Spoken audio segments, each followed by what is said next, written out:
To order the April 11th meeting of the Tiverton Town Council. Please stand for the Pledge of Allegiance. Pledge allegiance to the flag of the United States of America and to the republic for which it stands, one nation, under God, indivisible, with liberty and justice for all. Madam Clerk. Councillor Cook? Here. Councillor Janik? Present. Councillor Edwards? Here. Councillor DiMederos? Here. Councillor Burke? Here. Councillor Vieira? Present. Councillor Perry is absent. Consent agenda. Approval of Town Council minutes, March 28th, 2022. Regular meeting. Council Perry and DiMederos abstain, absent. Acknowledge receipts of minutes from the boards, commissions, and committees. Harbor Commission 2, Open Space Commission 1, Dog Park Advisory 1, FTR and Personnel Changes Advisory Subcommittee 2, Planning Board 3, Board of Canvassers 1, Recreation and Beach 2.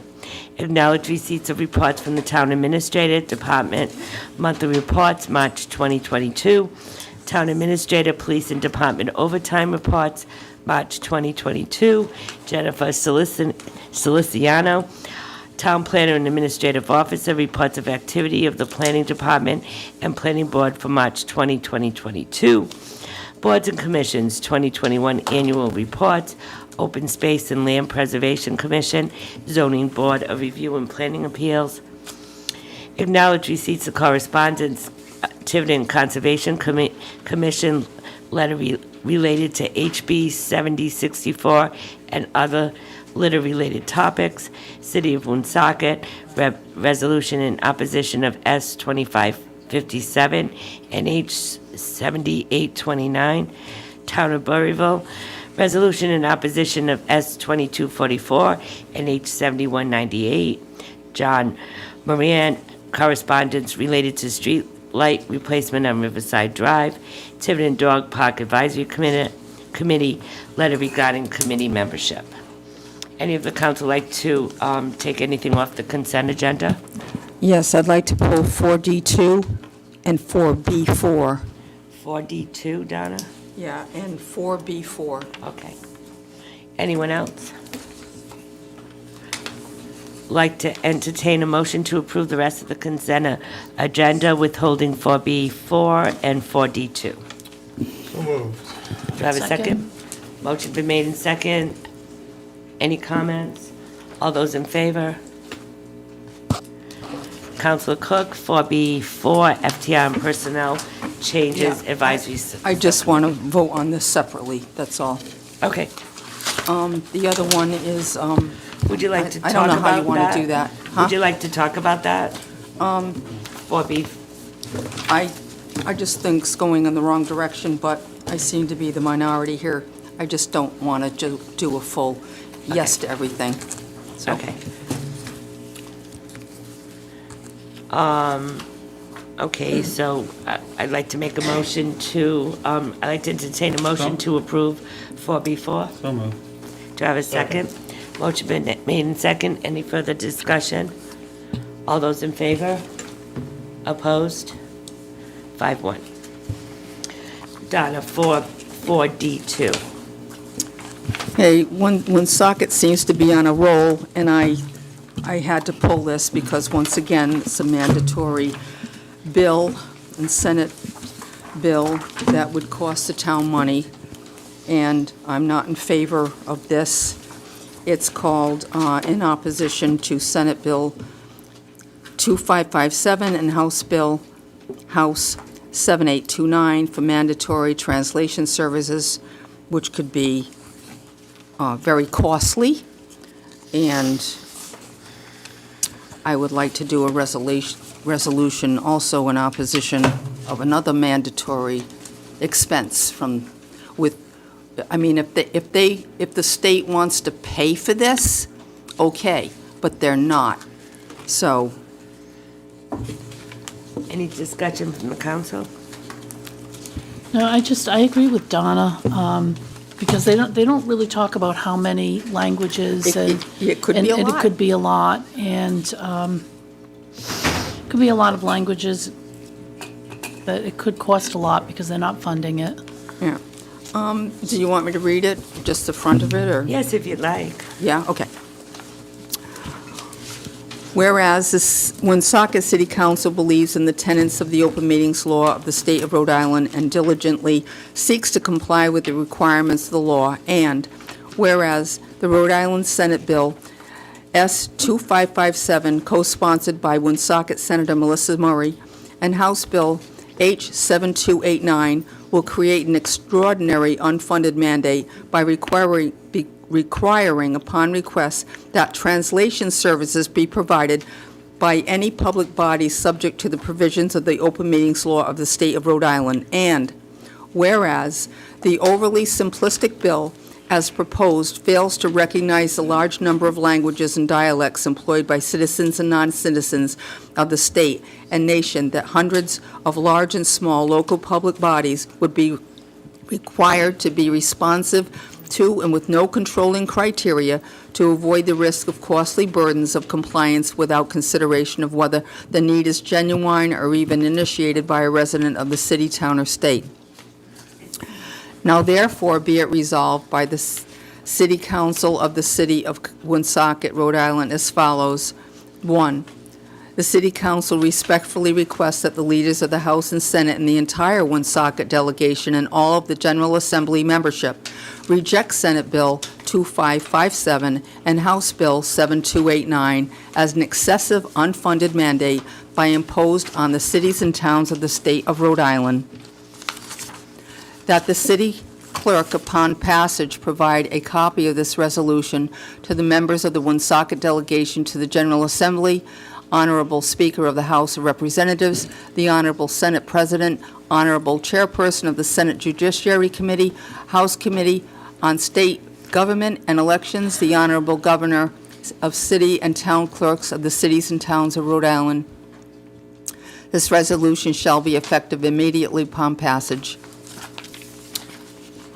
And it has attached the, what the bill actually is. Any comment? Council Burke? I actually don't see the bill as requiring us to have multiple languages all the time. I see it as, yes, requiring a plan, but it requires a plan for us to be able to offer translation services to people who may not have English as their first language. And I think part of government is to ensure that everybody can have equal access to government services and government bodies. As well, even without this, we are required under federal law to provide things like ASL or other translation services for people with disabilities, communication disabilities. So I don't necessarily see this as an issue. Anyone else? So Donna, is this a motion to support this? I would make a motion to support this opposition of mandatory translation services. Do I have a second? Second. Any further discussion? Donna, I do agree with Mike, because as a nurse, I deal with a lot of people that come into the hospital, that we provide all kinds of translators for, and actually we call it a translator on a rope that comes and we can put it on and get any language we want. And I do think that everyone needs to be heard if they're citizens of the United States and they can't speak English. And if they need to be heard by us, I think we should provide translation. And that's, Motion to approve or disapprove. But I agree, I'm sorry, well, can I just interrupt for a second? So, this is just under acknowledgement, receipt of correspondence, so I don't know, we're really just voting to accept it at this point. yeah, If you but want- can't she? If you want to put a resolution in for next meeting similar to this, we can do that, and you can. But, right, but can't she put a motion on the floor to write a resolution? Well, yeah, but that's not what we, To write the resolution. If we don't support it, then you don't need to write the resolution. I mean, I think is that what your intent is, having this vote? Yeah? Oh, okay. So it's not a vote to send it Well, I forward. mean, any so- council member can put a resolution on, doesn't need a second, or if she has the right to put a right. resolution on, right, for herself, right? And if Okay. you're doing the approval at that point, that's it. But- Oh, you would do it at that point? So it would have to be written and then we Yeah, just, right, that's people how, I think decide? that's how we normally do it, right? I know sometimes you like to feel out the council, I get Yeah. it, but you certainly have a right to put any resolution you want on, so. Yeah. Well, so right now, we're just voting to accept it? That's I mean, my to understanding accept, as to it's accept on the the- correspondence. Accept the correspondence, that's it. Correct. But in the past, we've had councilors say, I would like to write it to you all, support this. That's, as a sense, yes. That's just a sense for it. Correct. So if you, I mean, I'm just telling you what's on the agenda, and if you want us to write a resolution for consideration, we certainly can do that. Whether it passes or not, that's up to the other members. All right, that would be fine with me. So you want a similar one to that, similar one to the Woonsocket? Yep. For next meeting, okay. All right, Thank you. so, could I have a motion to accept for D2? Second. Motion been made in second. All those in favor? Unanimous. Thank you. Public comments regarding a council agenda item other town businesses. Teresa Bodvin. Can I speak on the Subcommittee outfitters now, or do I have to wait until it's? What about 4D4? That would be at the public hearing. Yeah, you can wait. I can wait. Yeah, we can have you speak on it then. She did about, no. I wasn't sure what the What are we subject was. talking about? Okay. Are we talking about this speeding thing? What? Okay. I thought somebody was talking to me. Public hearings advertised, discussion and possible votes, Secundit River Outers, Patricia Muncy, approval to change hours of operation from Monday through Friday, 12 to 9 p.m., Saturday, 10 to 9 p.m., and Sunday, 9 a.m. to 5 p.m., to Monday, 7 a.m. to 9 p.m. No, I'm sorry, no. We want 9 to 9, 7 days a week. Oh, that's not what it said. So these are the, I think that's the way These it are the is. coming to Monday Current hours. through Sunday 9 a.m. Okay. Monday to Sunday, 9 to 9. Yeah, that's right, I just forgot the Yeah, second. we just want to do 9 to 9, 7 days a week. Okay. Would you like to come up and speak about it? It's basically. Would you like to come up and speak about it? Yeah. Sure. Basically, the reason for doing this is we have a lot of training classes, and we would like to utilize we're not going to open any earlier to the public before 12, so to speak. I just want from 9 to 12 to be able to do training classes, allow the trainer and instructors to go in and use our range. That allows us to open it to the public and make money in our range, which pays our bills. And then like on Sundays after 5, when we're supposed to close from 5 to 9, do classes or competitions we want to schedule. So we're basically just want to be 9 to 9, so we have that time to do what we need to do to not take away from the public's time in there to use the range. That's basically why we're just asking. It's only a few hours every day. But it's expanding your services a little It bit. is. To It allows accommodate. us to do competitions, qualifications, people come in to qualify, and it takes up the range. So that's basically what it's for. That's why we're asking for it. Was there a reason why it closed at 5 p.m. on Sunday? Was that just, The old owner had it that way. And when we took it over, we just stayed with those hours, but we see where we're losing money with the competitions and glad you're everything. getting money for the competitions and everybody that's there? Some of them are just tournaments and it's just invites only. They bring their own, or we do make money on the ammo if they don't have it, but otherwise, What is your parking capacity? excuse me? Your parking capacity? I used to know. Yeah, I'm not sure. It's not much. No, it's not much. So with competitions and the like, how would this increase the parking need? It would be a limited amount of people, it wouldn't be a What large. does limited mean? So the competitions would only be Sunday evenings after we No, I heard close to that. the public. Yeah. Right? So there's not gonna be a need for any more parking because we're closed to the public. It's just gonna be an You will have invite, people there for the competitions. Yes, So what will the parking need be for that? no more than what we have. What does that mean? 20, 25 What's spaces. that mean? I'm sorry. You came to a I public, don't- you I came to a don't- public hearing I to don't ask, have excuse that me, information excuse in front me, of me. then probably you should have been prepared for that question. Okay, didn't know that was gonna be a question. The parking is about 20, I think. Yeah, it's like 20. Not gonna need any more than that. It's about 20 spaces. Now, were these competitions going on with the prior owner? Nope. No. As far as during the weekday, going from 9 to noon, it's just gonna be for training classes. We're not gonna be turning the range on any sooner than noon time, because most of the training classes, there's about a 3 to 4 hour classroom time before there's any type of range time. So the air systems aren't gonna be going on any sooner than noon. And you don't feel that you're going to need more parking for this? Because we'll be closed to the public No, during because these the times. competitions are limited. What we're planning is there'll be no more than probably 10 or 15 spaces taken. That's it. When you run these, you have so many people that you can allow to come into it, to run the rounds, you know, the round robin type of thing. And it's limited to how many spaces? So you have how many lanes? 8. 8? And they So- could have maybe 16 people. 16. Well, you're not gonna necessarily use the lanes in a competition. You might set up some stuff in the backstop and we'll go in front of the firing lane to do the thing. And then, you know, whoever's shooting might go in front, but everybody else has to stay back.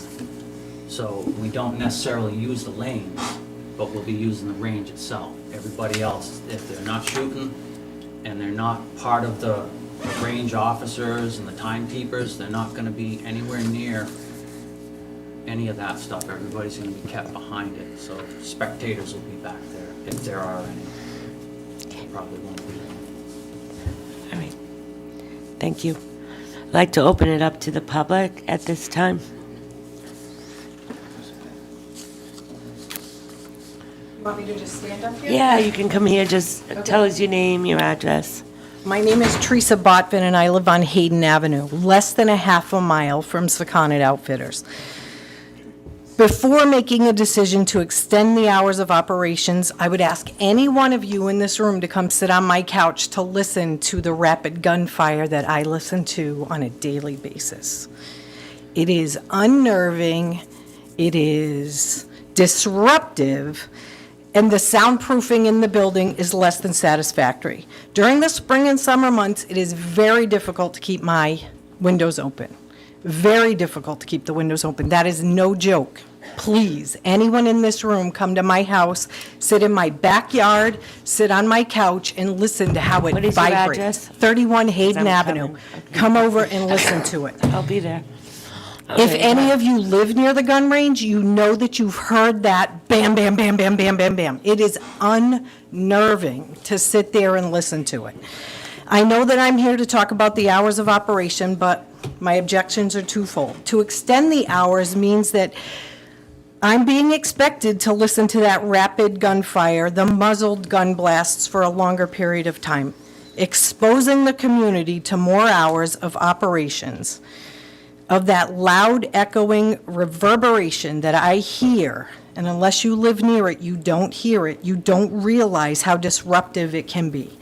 That gun range promptly opens at either 10 a.m. or noontime, and that gunfire goes from 10 a.m. or noon until 9 p.m. at night. It's, whether it's consistent or it stops because there's a lag time, it is constantly going. I can hear it on a daily basis. In my opinion, it's just my opinion, gun ranges do not belong in residential areas, but here I am. The residential area, the neighborhood, is single-family homes surrounding this business. There are elderly residents, there are young children with bedtimes, there are individuals who work opposite shifts, 3 to 11 and 11 to 7, who if you open it for a longer period of time, it disrupts their sleeping patterns, it disrupts their lives, their livelihoods. Most importantly to me is that it disrupts families in the morning, from morning. That gun range is directly across from the Pecasset Cemetery. When you are there grieving a loved one and all you hear is boom, boom, boom, boom, boom, boom, boom, it breaks my heart to be there. I've been there when I'm trying to mourn, and I can't do it because of that gunfire. If you open it at 9 a.m., I'm sorry I'm getting emotional. It's okay. But if you open it at 9 a.m., it just opens it up for even more. There's no, that gunfire goes from the middle of Main Road down to the beach near I've heard it as far as the yacht club. That's how far that gunfire goes. It's disruptive. In the last 2 years, because I've been working from home, I hear it every single day. The muzzled blasts, the rapid fire, it is disruptive. I don't know how to say it any better than that. It's a disruptive. I'm startled by the gunfire. The firearms that are being discharged near the dwellings, the businesses, and the roadways should be limited. It must be limited. You cannot allow them to open for a longer period of time. Even though I just heard the gentleman say, and I don't know him, I don't need to look at him, that it's not going to affect because it's going to be, what he said was it was going to be just a training exercise from 9 to noon. That's not necessarily true. I've been around gunfire my whole life. I worked in a prison. I was trained on guns my entire life. That noise, even though I've been around it, if you haven't been around it, it can be unnerving. Even though I've been around it, it's disruptive in my home. I just want to express my concern about opening it for a longer period of time. Again, 31 Hayden Avenue. You knock on the front door, you can come in, you can sit, you can listen to it. There's rocking chairs on the front porch, there's chairs in the backyard, anybody can come listen to it. But extending the hours would actively harm the residents of the abutting community, including the elderly, the children, and the businesses, and appears to only benefit the commercial enterprise of Siciliano Outfitters, not the community as a whole. Thank you very much. Thank you.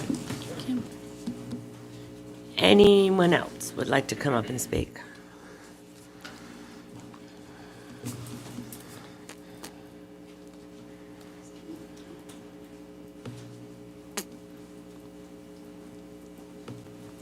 Could you just state your name and your address, Sure. please? John Neary, 3 Springer Avenue. And I live about a block away from the gun range. And I'm not opposed to the hours so much, but I thought maybe it could be a trade-off. I spoke to Jay over the telephone, and he impressed me that he's very cooperative with wanting to be a good neighbor to us. And I thought that perhaps a good compromise would be extend the hours, but maybe smaller bore guns during certain hours. It's because the 22, 25 caliber, I don't see a problem with it. We don't hear that. But it's when the larger gun, we hear the thump, thump, we feel it in the house. And that's it. I just thought maybe come to some kind of compromise. Smaller bore guns at certain hours, and keep it to target practice. That's all I have to say. Thank you. Anyone else?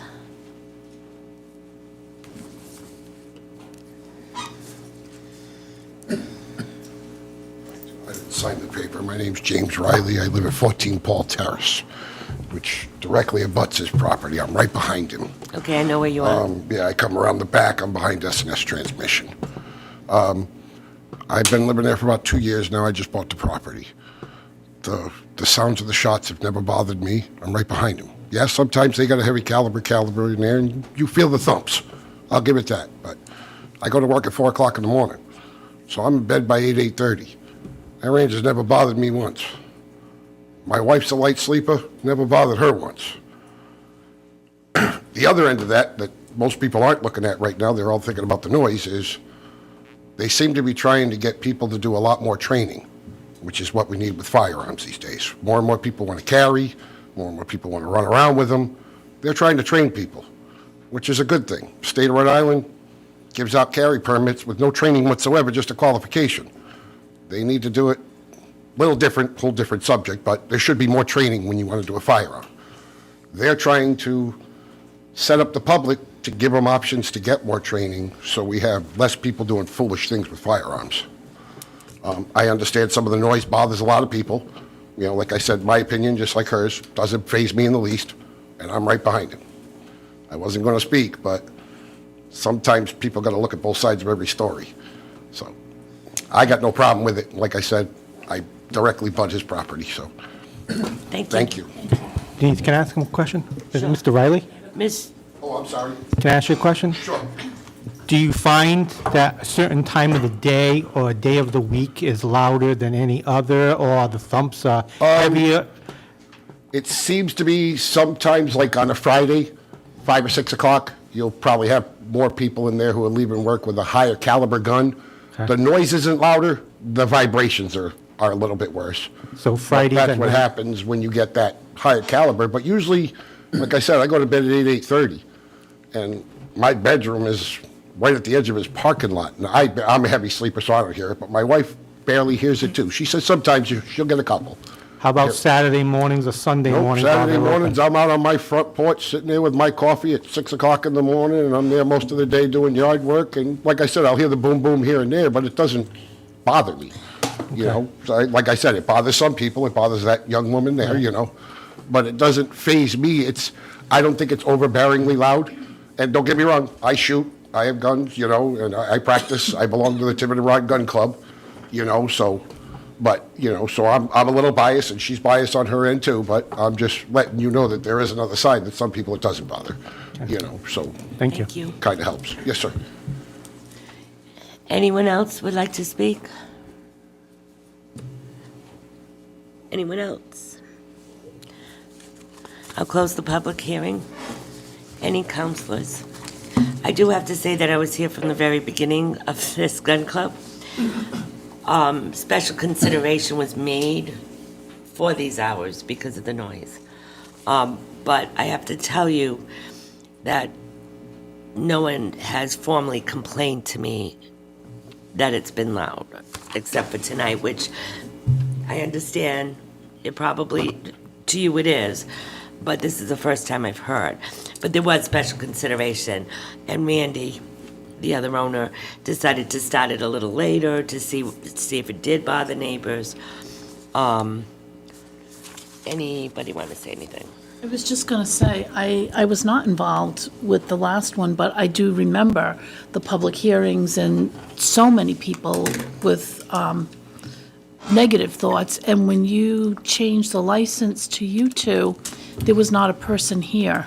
And we were so surprised it went so quickly because I hadn't heard any complaints either until tonight. So. And Just- I will just go an to your house observation. and listen, I really will, but, Come to mine if you'd like to. okay, well, I'm gonna come have coffee everywhere, how's that? I do that sometimes, you know, I just travel around. Weren't a lot of the objections centered around the fan noise and?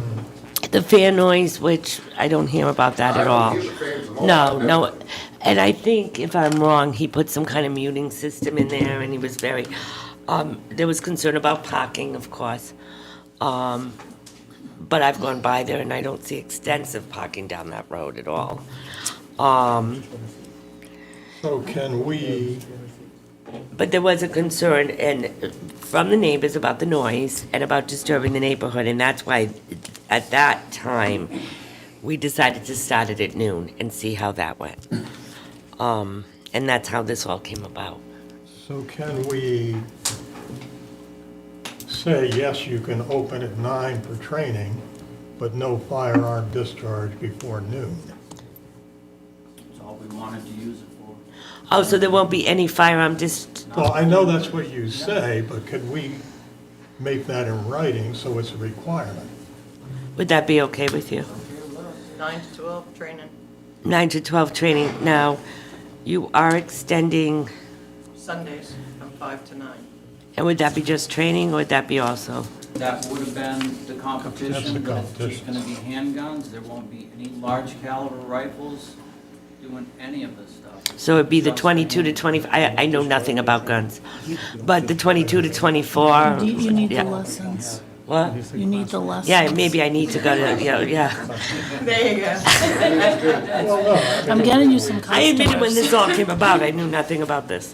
so if we're gonna, if we're inclined to approve this, then we should probably nail it down so that there are requirements that have to be lived within. Well, it's like that gentleman asked before, and I guess he spoke to you about it. So there would be a less caliber, Yeah, no more than 9 millimeter, 9 millimeter and below. is that good? That's it, and Okay. that's fine. That's your typical handgun. That's your Okay. typical. And then from 9 to 12, you would just do training? Classroom, and we could put that in the motion. So the only real, even on Saturdays, you're only extending it 2 hours. So, just a question, is this the new hours that they want, this grid? No, that's the Is old. that it? That's the old- day. It's 9 to 9 every day. Current. The new ones are.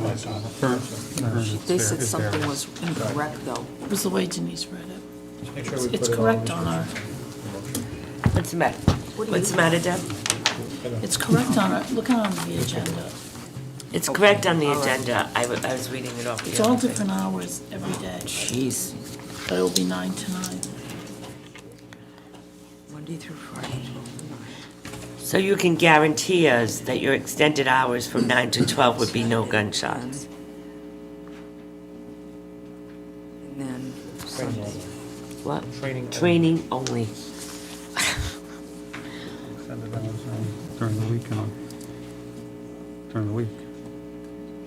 It's only one extra hour on Saturday. It Right. says Monday to Sunday, 9 to 9. So Monday through Friday, they're 9 to extending their 12 hours in the morning. And then on Saturdays, they're opening at 9. We're probably gonna keep that at 10, but we just figured 9 to 9 across the board is easy. Okay. And Sunday, you're just extending it by 4 hours at night. Yes. And that's not even gonna be every Sunday, that might be once a month. We just want it to be legal with the town. Yeah. Well, I'm glad you do, because some people don't feel they have a need to do that, so thank you very much.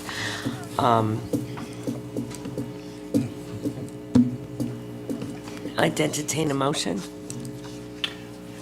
I'll make a motion that we approve this contingent upon, in writing, that there will be no firearms discharges before noon, and this is for the increased hours, except for Sunday in the evening, are for training purposes only.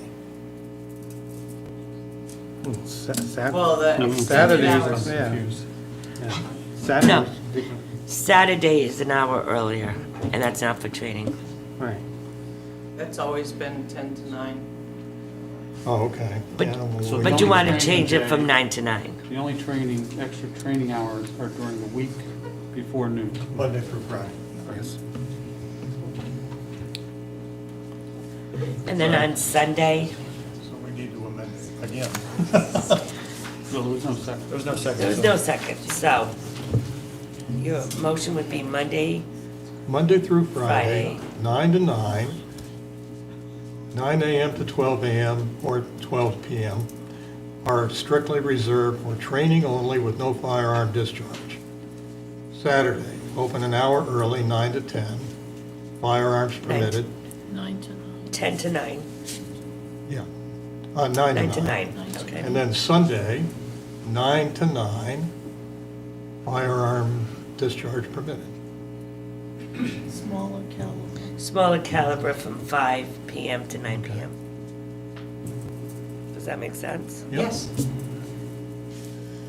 Well, as they said, smaller caliber and 9mm and below. Whatever. So we've got, can we do the grid? Can we go over, can we use the grid so that I can write it in and where the training is? The training is, I don't know what grade you're looking at. She's looking at this. It's So part of the down on the first application. Sunday, where it says 5 PM, change it to 9 PM. Oh, okay. and then Monday Monday, through Friday, change it from 12 PM to 9 AM. Saturday, change it to 9 AM, and you're done. You got it, Donna? and what is And Friday? you said you didn't What did need you the say fans Friday during was? trainings, What did they say Friday was? or at least not all. 9 to 9. Oh, it's still. That cost us money, so I wouldn't be turning it on anyways until noon. And that's for training? So there's stipulations. 9 to 12.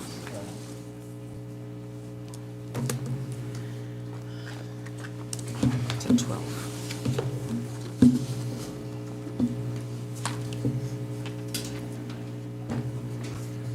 Any questions from the council? Any further discussion?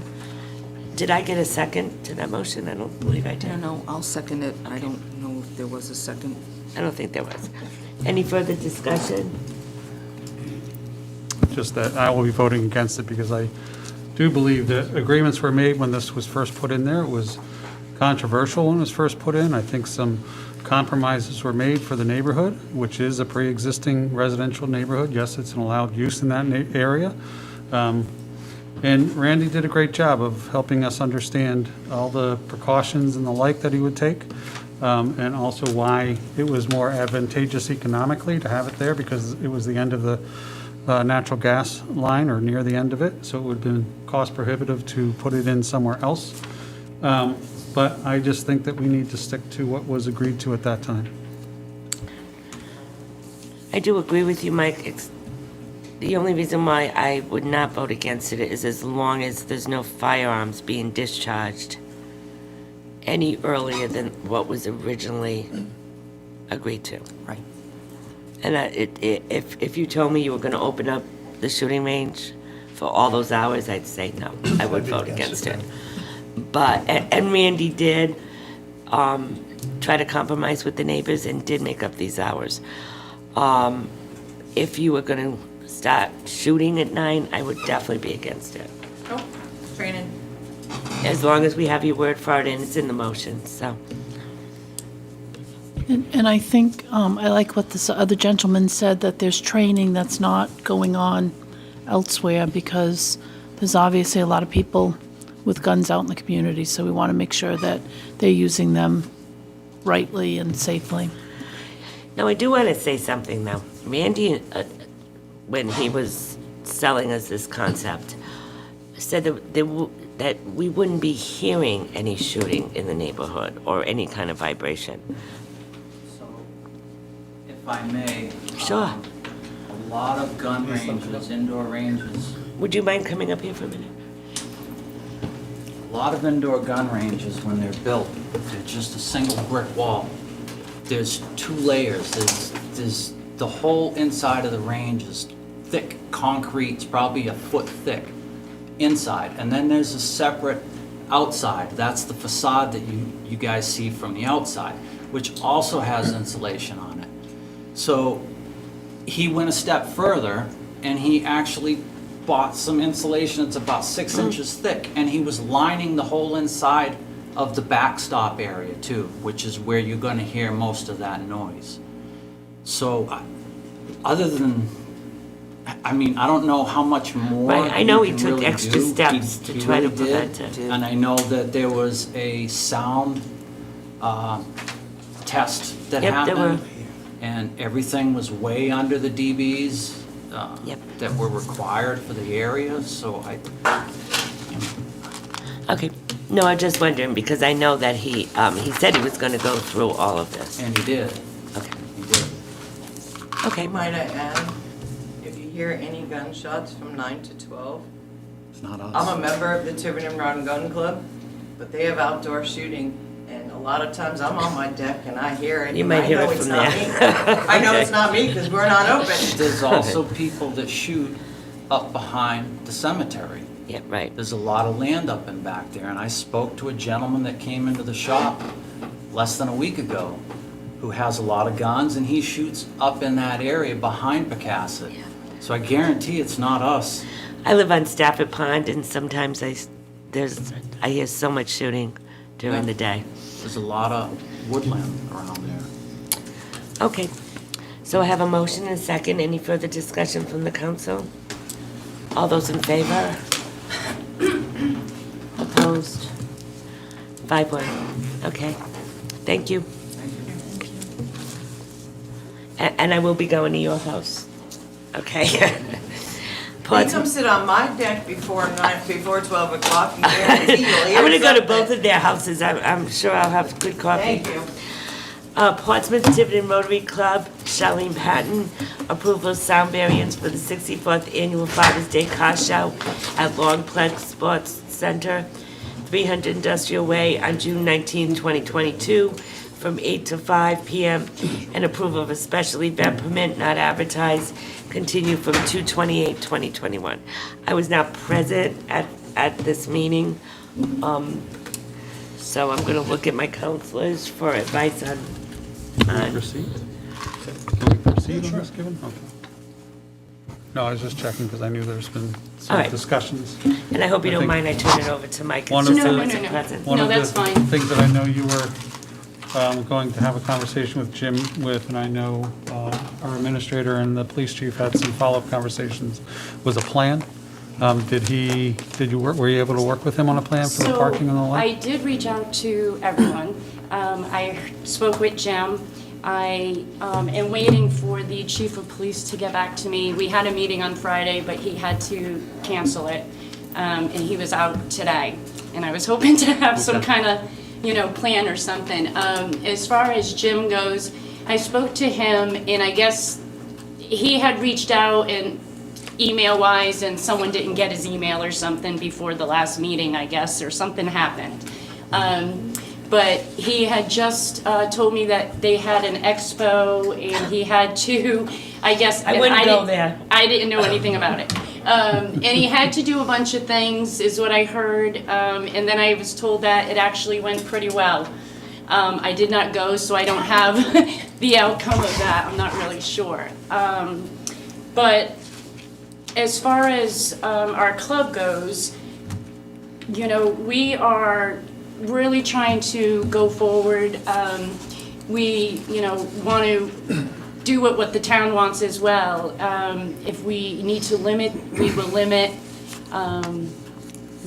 But I don't have any more information because I could not get with the chief of police, unfortunately.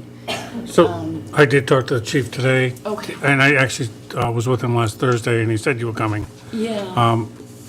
There definitely needs to be a plan that is acceptable, and depending on where the cars are going to be, and I know that there is some discussion as to whether or not Mr. Long would put them inside the facility. I reached out to Mr. Long, and I gave him some generic requirements, like for the car shows at the convention center, that there are rules and regulations to do that. That he would have to follow, get those requirements, follow those, and put together a plan for that structure to do that. Our fire marshal will have to take a look at that. All that would need to be done well in advance of the event. And all the participants would have to sign on to whatever those criteria are. And then Jim would also have to adhere to some parking issues.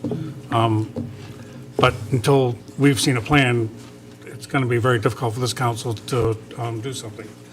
So, and I know that you're working on it. I know that you're trying to work with Jim and your constituents to try to get this together. But we're quickly running up on the date. So it's got to be done, I would say, if you don't have something agreeable from Jim this week as to what he's going to allow or not allow on his property. And the trouble is, we can't dictate to him how to do these things. They are special use permits that the council can grant. It's a function that is not normally permitted by his entity. He is a recreational facility, indoor recreational facility, and that's purportedly what he's supposed to be doing. And he's becoming a convention center, quite frankly. Yeah. But he's not. I'll tell you about the sneaker convention later, so. I mean, in all his defense, I did ask him because, you know, we Yeah. usually have it at the Abbey, private property. Yep. So this is all new to me as well. In the Abbey, back in January, they weren't having any activities again this year. Okay. So we were like, we gotta do something, and, you know, I know Jim, I went to school with him, I just figured, you know, maybe that would be a great place because he had the family, Yep. Public Safety Day. yeah, there, and I guess that worked out really well, but I It did, understand why. but we Yes. also had quite a few Yes. police officers. Is and- there a list of something that will help me as far as plan-wise? So it depends on how big it's gonna be. And that's gonna dictate and drive how much, you know, that the fire marshal's gonna have to look at. Yep. How much the police department's gonna have to look at as far as, you know, what the requirement's gonna be for having any kind of details, if they're gonna be needed at all. But all those things need to be ironed out before this council will actually act. So, One of my concerns is we approved him as a sports center, and he sold us on this whole sports center. And this is expanding to the point of, I'm not quite sure this is what we bought into. So I think whatever we have there, we have to make sure is safe. Right. We have to make sure that there's parking for it. Certainly, if you're gonna put cars in there, we need the fire marshal totally involved in this. But like I said, he's become more of a convention center, and that's not what really we were thinking. it's not what's approved. No, it's Right, I it's not understand. what's approved. And I think I'm the only one that was on the council at the time when this first started. But that's not what we had visioned, or him, to tell you the truth.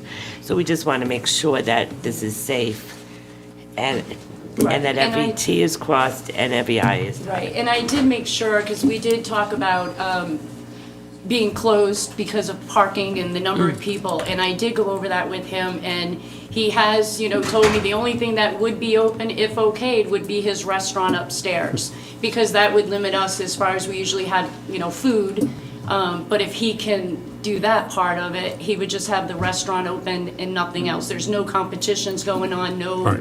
basketball things or anything like that. Again, that all has to be part of the plan. Right, okay. So that, you know, because that was the thing, that he had a basketball tournament a couple weeks prior to the last event, that the expo thing that he did, that was, and Right. while he did go through and complete some, it was at the very last minute. Right. It was under the gun, it was not approved. He'll be coming before the council in the near future about dealing with, you know, having events without licensure. All that will be taken care of at a future date, but it doesn't bode well for him if we don't follow this protocol that needs to happen. Right, no. So the quicker we can get a plan together, and I know that you're working on it. Yes. I know the chief's willing to meet with you, and I'll definitely have the fire marshal meet with you, and Yes, we'll please. try to figure out something that'll work. Okay. But it's gotta be cohesive and a plan that everybody can sign off on. So I have to open this to a public hearing once again. All right, anyone would like to say anything? Anyone have any comments? Anyone have any comments? I'll close the public hearing. Can we continue it? We have to, or we'd have to re-advertise. Right. Basically, just going to continue everything else. So we'll continue it until the next meeting, which is 2 weeks. the 25th. 25th. 25th. 25th. So let's And definitely try to hopefully get you'll something be done this able week so we to- can get it, because I'll need it for the Definitely. Tuesday before that meeting to get it on their agenda. What's the date of this that she sent? And believe me, I know that you guys are working hard at trying to get this done. Yeah, yeah. No, I appreciate it. I really do. I appreciate all you guys. And you still have a little bit of, yeah, it's June Yeah, 19th. we Okay, do. all right. And parking and traffic flow and all of that. I mean, Yeah. there's a I would lot really of it. love to know how many cars you're gonna have in the parking lot, and how many spaces will, or inside, but how many spaces will be available for people to come in? Sure. Yeah. According to this, Charlene, you won't have as many Right. as 200 show Well, cars. usually, that's our normal. So So- that is like our normal thing. So that's what we had put on our applications because we just kept it the same. We didn't know yet. That sounds That's like- all well and good, but just. We don't even know how many cars he can fit there. Right, that's what I was just gonna Well, say, that's- not that's part of it, 200, I but don't just- think. Just be aware, Jim has 284 parking spots, Okay. Yeah. So, and a quick question. and you're going to use them all. Well, That's what I'm and, concerned We're about. gonna use inside, he's gonna give us the inside, so we can push the inside cars inside. But that's I as don't know long how as our many fire- bays, yeah. That's as long as that's all Fire approved marshal. by The the codes, fire right, right. Because I don't know if that Yeah. building is equipped to have cars in there. Yeah, yeah. Well, I'll be working really hard this week, I'm Okay. sure. so for the, quick question, for the show cars, I know some people might drive them there, but many people will bring them on trailers? Some do and some drive, Okay, yeah. okay. Most of them drive. Okay. It depends on how big they're into different cars and Okay. things. So if it goes inside, there's a limited amount of fuel that each car can have in it. Right, Everything has to be taped off, the battery cables have to be disconnected and taped. okay, Nobody can start a car at all during the entire event, right. and there has to be fire marshals throughout. So it's what happens at the convention center or the civic Yeah, center yeah. or any It other just venue. concerns me a little bit. I want to make Yeah. sure that that's But all. I just don't know if there are more rules, and I did ask him to reach out to the convention center or to Okay. the state fire marshal. Yeah. If he calls the state fire marshal and gets the requirements, Okay. then we can try to develop a plan that comports with it. Okay. I mean, I don't think it's that onerous, it's just a matter of your car drivers need to know they're only gonna be allowed to come with like maybe a quarter tank of gas or Yeah, something. yeah, It's, you yeah. know, Or only the ones that Right. tow there, yeah. Yeah. Yeah. I So- mean, we so were the- more focused on the outside. We've never done it on the inside. If it was something like really old-fashioned, they would go inside. Yep. But I don't think we're trying to. so the real issue there is, he's got 284 parking spaces. Right, right. And well, wait, I As would, he told you that. No, I mean, he hasn't told me the number of them. Like I said, the map was just of the last show, the last thing he had. But we also discussed a couple options as far as doing a shuttle service in. One of our members has a family member that works at VD, so we were thinking if we could, you know, Use the back work lot. something out with that, use the lot and shuttle people over. Or, I don't know, park and ride, stuff like that, like different areas and shuttle, so I'm not sure what. Those are viable, and they can work, because I Yeah. know that they do it at some other venues, you know, they'll shuttle people in, they'll have off-site parking, but Yeah. those agreements have to be in place. Right, so those are just things that we had talked about, but definitely I will work on a plan this week. Okay. Great, thank you all, I appreciate it. Thank you.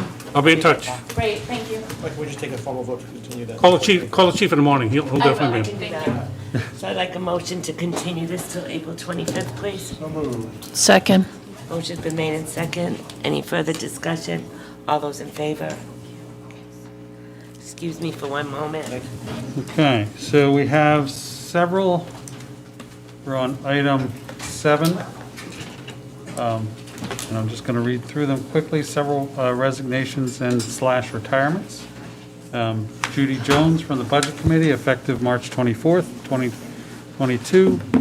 Susan Gill as Chairman of the Tiverton Planning Board, effective March 30, 2022. Mark Pfeiffer from Economic Development Commission, effective March 31st, 2022. Kelly Levesque, Town Sergeant, resignation effective April 6th, 2022. And Gary Plunkett, there's more on the next page. Gary Plunkett, Open Space and Land Preservation Commission, retirement. I imagine that's effective immediately. Then Sean Ferdima, from both the retirement from both the Open Space and Land Preservation Commission and the Conservation Commission, and Peter Moniz, retirement from the Tree Commission. So I just want to note that we very much appreciate all of the hard work and dedication that these folks have given to their respective commissions and committees. It takes a lot to run a town, and a lot from volunteers like these folks. I do personally want to make a special shout out to Gary Plunkett, having served myself on the Tiverton Land Trust, not while he was on it, but certainly have, a lot of collaboration with the Open Space Commission and Gary when he was the chair there. And, Gary's kind of Mr. Natural in Tiverton. Anything you want to know about pretty much probably any trail, maybe every rock, tree, and stream in any of our public areas, talk to Gary. So we wish him well. I know he's still going to keep his hands in with some help. I don't think it'll ever go away for him. But I'll accept a motion to accept those retirements with regret, and resignations with regret. So moved. Any discussion? Hearing none, all those in favor? And unanimous. What's yours? Arts Committee, that's where I am, right? Yep. A 5-member board, 2-year term, 2 vacancies. James W. Pelletier, 105 Bonniefield Drive, request reappointment, term ending 4/15/2024.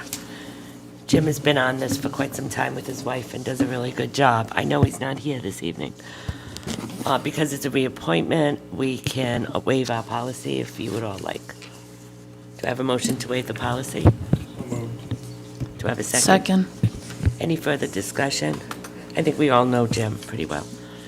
All those in favor? Unanimous. Open Space and Land Preservation Committee, 9 members. Do we just wait? Oh, I'm sorry.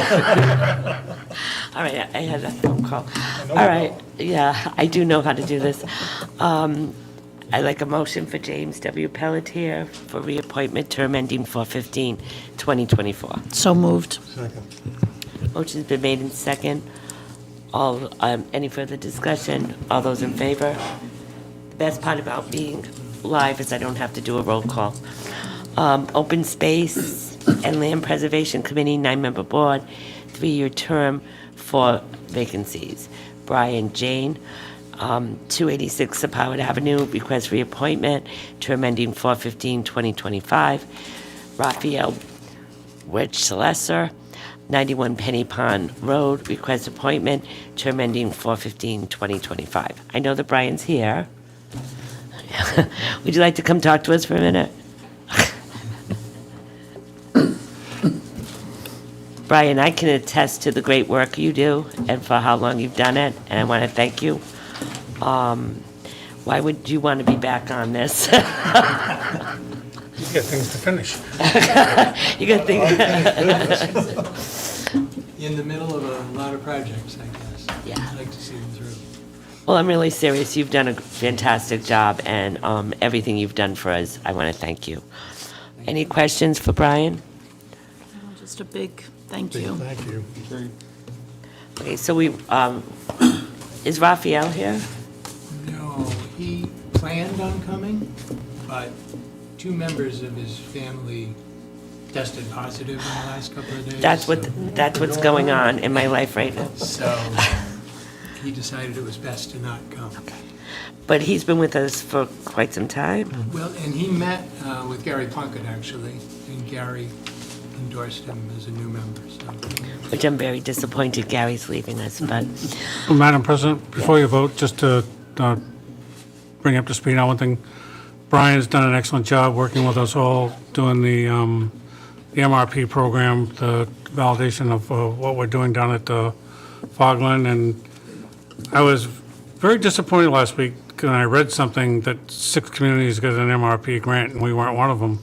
But 2 emails before that, we had gotten notice that we had received our award separately and apart from anybody else. So I'm like, geez, every once in a while I do have to read these emails.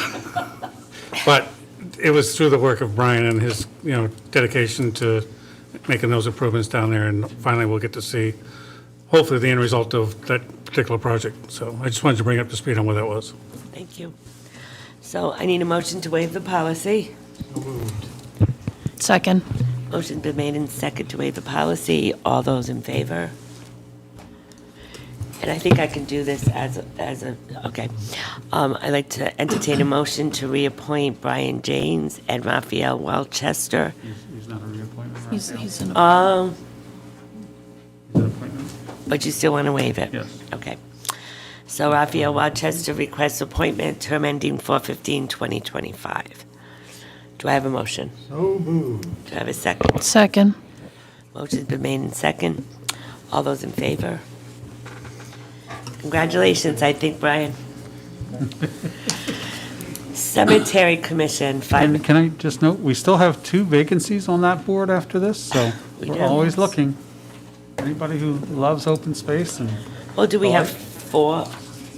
right, we have 2 more vacancies, right? 2 more, okay. It's conservation, not cemetery. Yeah. Okay, Conservation Committee, 7-member board, 3-year term, 2 vacancies, Constant Flexstein, 55 Cottage Avenue, request reappointment, term ending 4/15/2025. Is Constance here? Oh, there you go. Oh, of course, there she is. Hi, Constance. Hi, how are you? Good. So why would you like to be back on the board? Why do I want to Are be you back? enjoying it? Because I enjoy it. I love it. And we get a lot of things done. You do? Okay. Dr. Ramatowski can give you a better idea of what we do. We've heard from him on several occasions. We know that that's a very productive committee. Yes. Okay, do I have a motion to waive our policy? So moved. Do I have a second? Second. Motion's been made in second. All those in favor? Do I have a motion for Constant Flexstein to be reappointed, term ending 4/15/2025? So moved. Second. Motion been made in second. Any further discussion? All those in favor? Congratulations. Thank you for everything you're doing. Thank you. And to note, we have one more vacancy on that, as well as one more vacancy on the Arts Committee, so Anyone out there that wants to serve the community? Cemetery Commission, 5-member board, 3-year term, 1 vacancy. John Christo, 48 Connecticut Street, request reappointment, term ending 4/15/2025. Is John here this evening? No.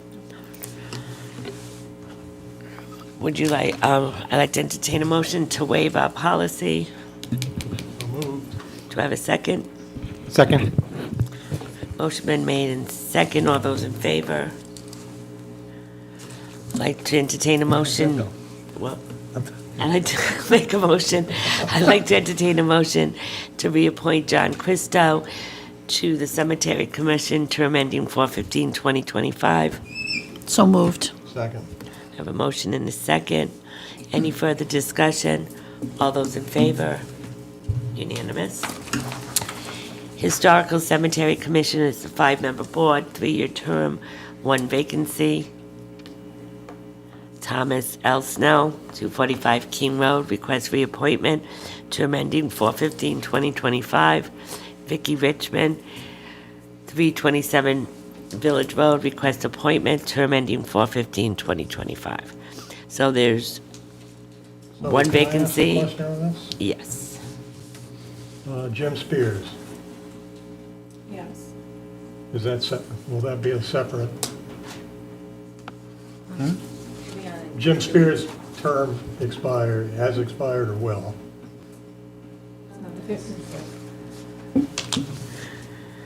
I think what Jay's asking is, Is there Did he- another vacancy? did he ask for Yeah, a is there another reappointment, or is there vacancy, Or should another? we table this until his application is considered?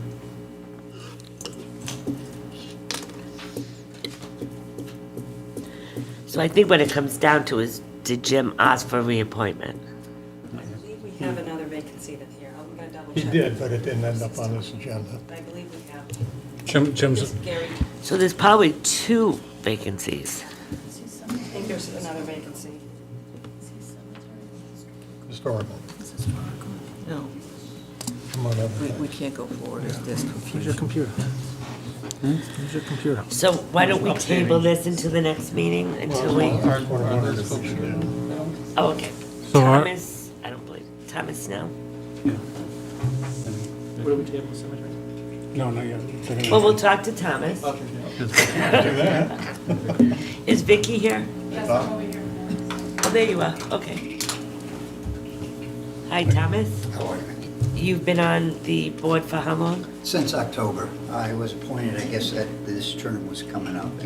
Are you enjoying it? Very much so, very much so. And you want to continue? I do. Any questions? you had a specific reason why you wanted to be on this commission too, didn't you, if I remember right? There are a couple. I have 300 years of history in Tiverton, and so most of those sites I go into as a 5th or 6th great-grandfather, a great-uncle, a great-grandmother. Don't want to ignore those women, but they're the ones who brought me to this point. I just love genealogy, that's a passion, and I'm retired. So it gives me an opportunity to spend a lot of time over the winter. I cleared 4 cemeteries of that, and as if they were just laid out. And it's, you know, it's respect for those who gave us the principles and traditions that we adhere to. Thank you. And it's hard work. It is very hard work. And it also gets more work because my wife knows I spend 6 or 7 hours out in the cemetery. She'd like to see 6 or 7 hours in the backyard. Because being retired, I now work for her. Yep, welcome to the club. We're getting you some instruments to make it better this year too, right? Yes, we talked about it. We had I was at, the meeting was at, the Historical Cemetery Commission meeting was at the library tonight. I left about 1/4 so that I could be here for this one. But we were discussing the budget and some of the things that are coming up. Good. A lot of the stones to get fixed, need the equipment to put them up. Good. All right, thank you. Vicki? I'm happy to speak, but if there's 2 people that are on already and they want to be reappointed, I'm certainly defer to the board to do that. So we're not sure if there's one more vacancy Right. that we'll double check. Yeah, so So it isn't? Only one vacancy. There is. Oh, you dropped something, Vicki. You dropped something. But I'm confused, so Jim is a reappointment also? So how can there be only one vacancy then, if they're both? Today, there's one vacancy, right? When does Jim's expire? When does Jim's I'm not sure. I didn't do my expire? homework on that. 15th.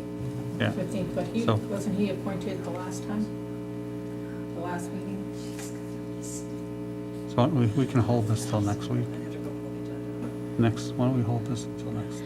Yeah, why don't we table this just until? table this till the next Yeah, meeting? but Vicki, why don't you tell us why you would Sure. like to do And this? by the way, I'm having a hot flash, that's what my whole I can't let go of it, I'm sorry. That's okay. so I love it. I love it. Model thing going in. I can't. I was looking over like, what is she doing? Does it spritz too? No, I don't have a spritz. I'm never without it, believe it. Just in case. Oh my God, I already like you. Wait, so why would you like to be? So like Tom, I don't know if it's Tom, sorry. I've retired in January, so I'm down to about 20% time working. I'm a hotel consultant.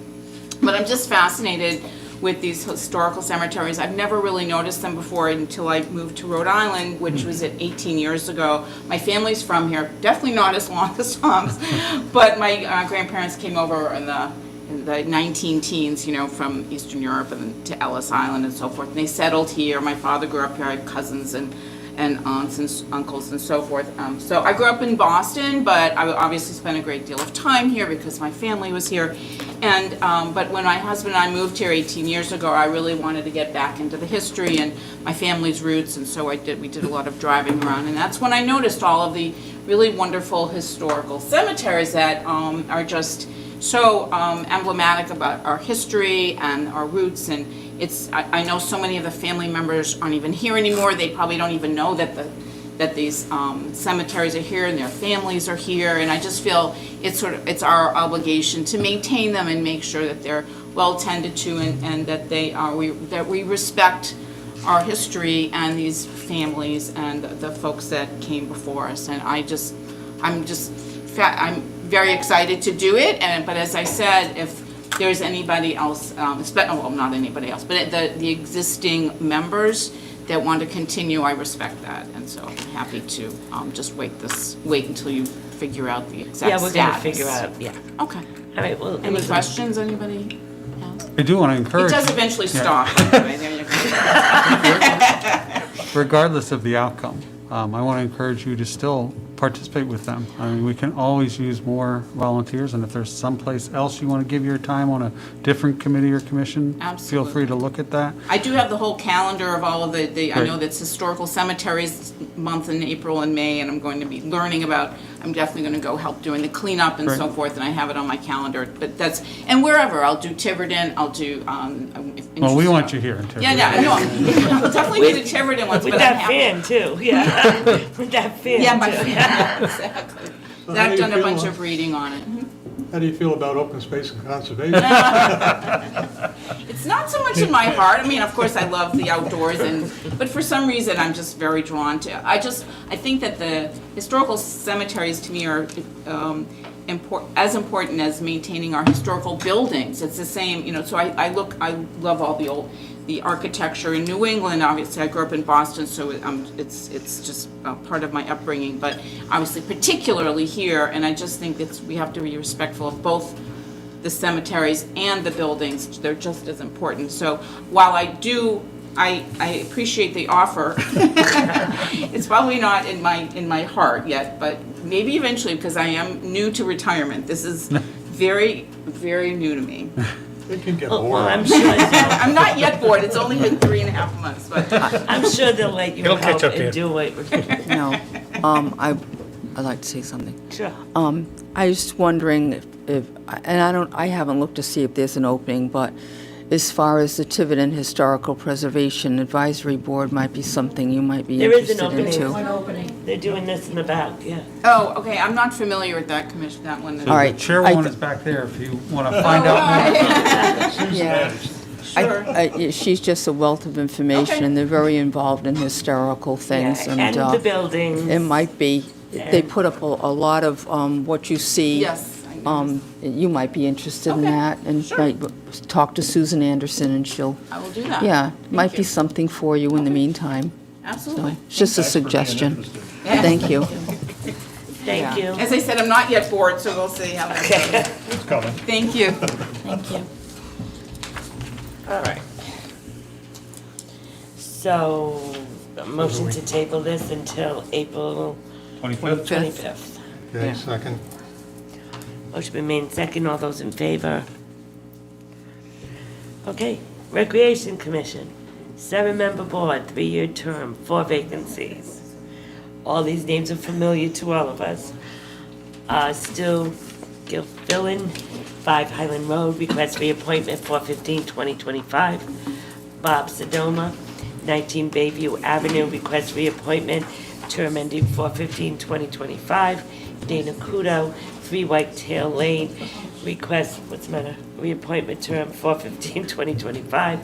Dan Bosselt, 196 Stony Hollow, request reappointment, term ending 4/15/2025. Stu? I know, I saw that, yeah. So you made it Susan. back, so you can get appointed to every other committee? Susan ran over there so quickly, That that's was, what we were laughing at. That's what like a recruiting looks shot. like. That was awesome. Like in a second.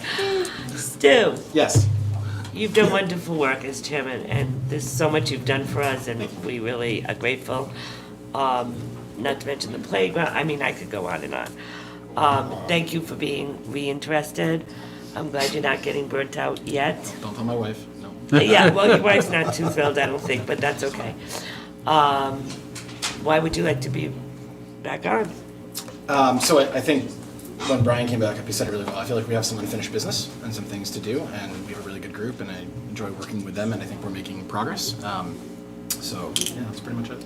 You are a very, I don't know if people realize what this recreation committee does, but it's the beaches, it's the playground, you name it, that's what they do. My The husband dog did it for park. years. Yeah, right, Donnie, your husband was Yeah. chairman for years. I took care of the house, and he was out. I know. The recreation. I belong by proxy. The Recreation Commission is a very busy, busy commission, and I don't think people realize it. All right, thank you, Stu. Can I just, and I'll say this for all the members who are up for reappointment, as one of the liaisons to this commission, I am overwhelmed by how much you guys do, how well you do it. certainly have your differences of opinion, but you work through those. And it's really helped to reinvigorate, and I remember when your husband had it, and it was a very active committee at that time. Very good. And, That's what his whole family did. right, and, it really established that, and I think you all have reestablished it successfully. And as you said, it's more than just, the summer sports things or the like for the kids. It's our beaches. It's now the parade, bringing the Tiverton events back for the summer. It's the rights of way that I'm sure you really like, to the water, too. But I just want to say thank you, and for I think I've seen that smile before. my little role in being a liaison, I appreciate all your work collectively. I will say, I just want to thank the town council for the support, and I specifically want to call out the staff of the town who humor me by answering really stupid questions, and most of mine are. So thank you to all of you for putting up with us. I appreciate that. I'd like to ask a question to the chair. There's another reappointment on the agenda, and we tend to look towards recommendations towards the chair. Mr. Sodoma, should we consider or not consider him? From your position, thank you. I think Bob brings a wealth of experience to the table and has been able to lend his skills to helping us get the beaches back to, I think, where we were looking for them to go. And I appreciate him dedicating his passion to our projects. That's why Rhode Island's called a lively experiment. Warmer, cool, something like that. And Mr. Sodoma does get to the beaches at the crack of dawn, so. Oh, my God, does he ever? He does. Ghillie suit, blending.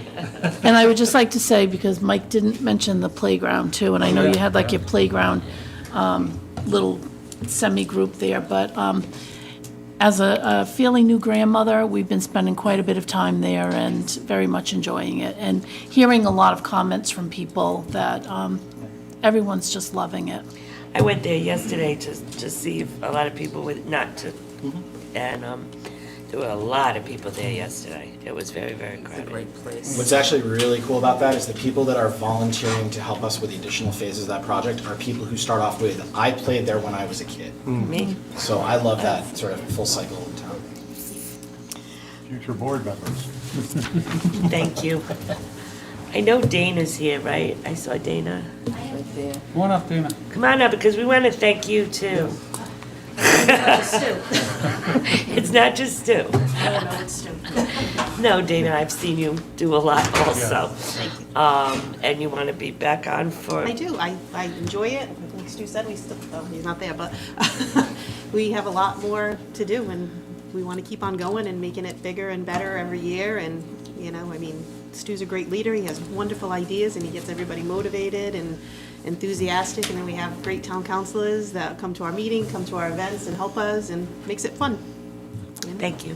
You're welcome. Any Thank you questions very for much, Dana? Dana. You've done so much in the last year or two. It's just, I'm it's with you during amazing. the Christmas, So fun. the whole Christmas Trunk or treat thing. is my favorite, but Yeah. Christmas is right after, so it's a lot of fun.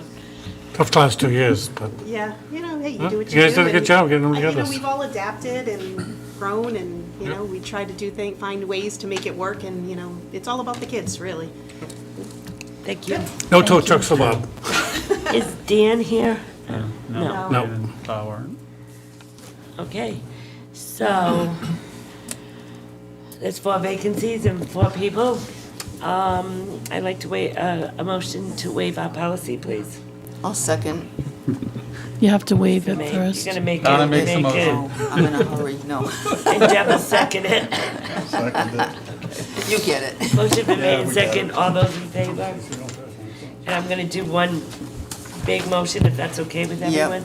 Entertain a motion to reappoint Stu Gilfillan, Robert Sodoma, Dana Kudo, and Dan Balsalt to the Recreation Commission, term ending 4/15/2025.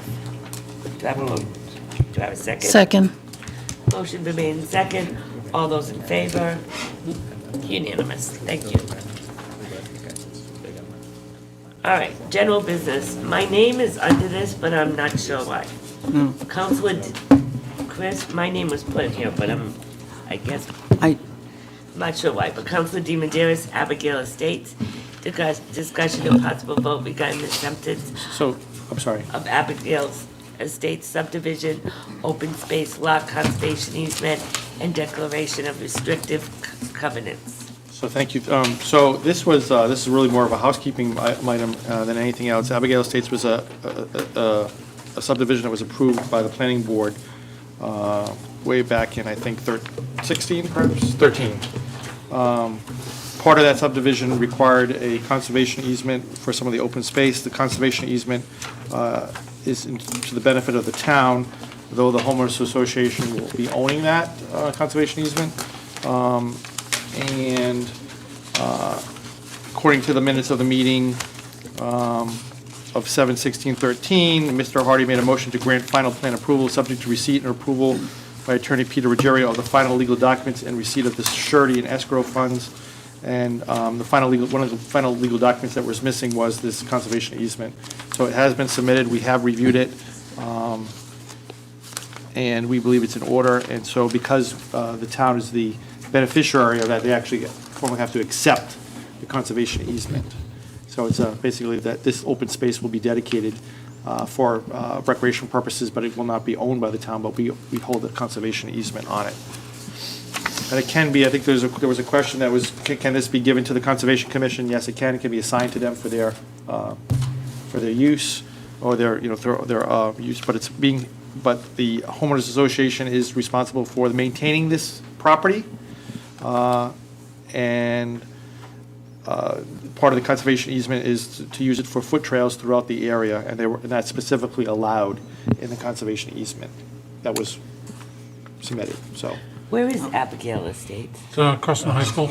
this thing, yeah, First as you come in. Christopher Avenue and that. It kind of made a road in between two driveways. I thought that was really weird.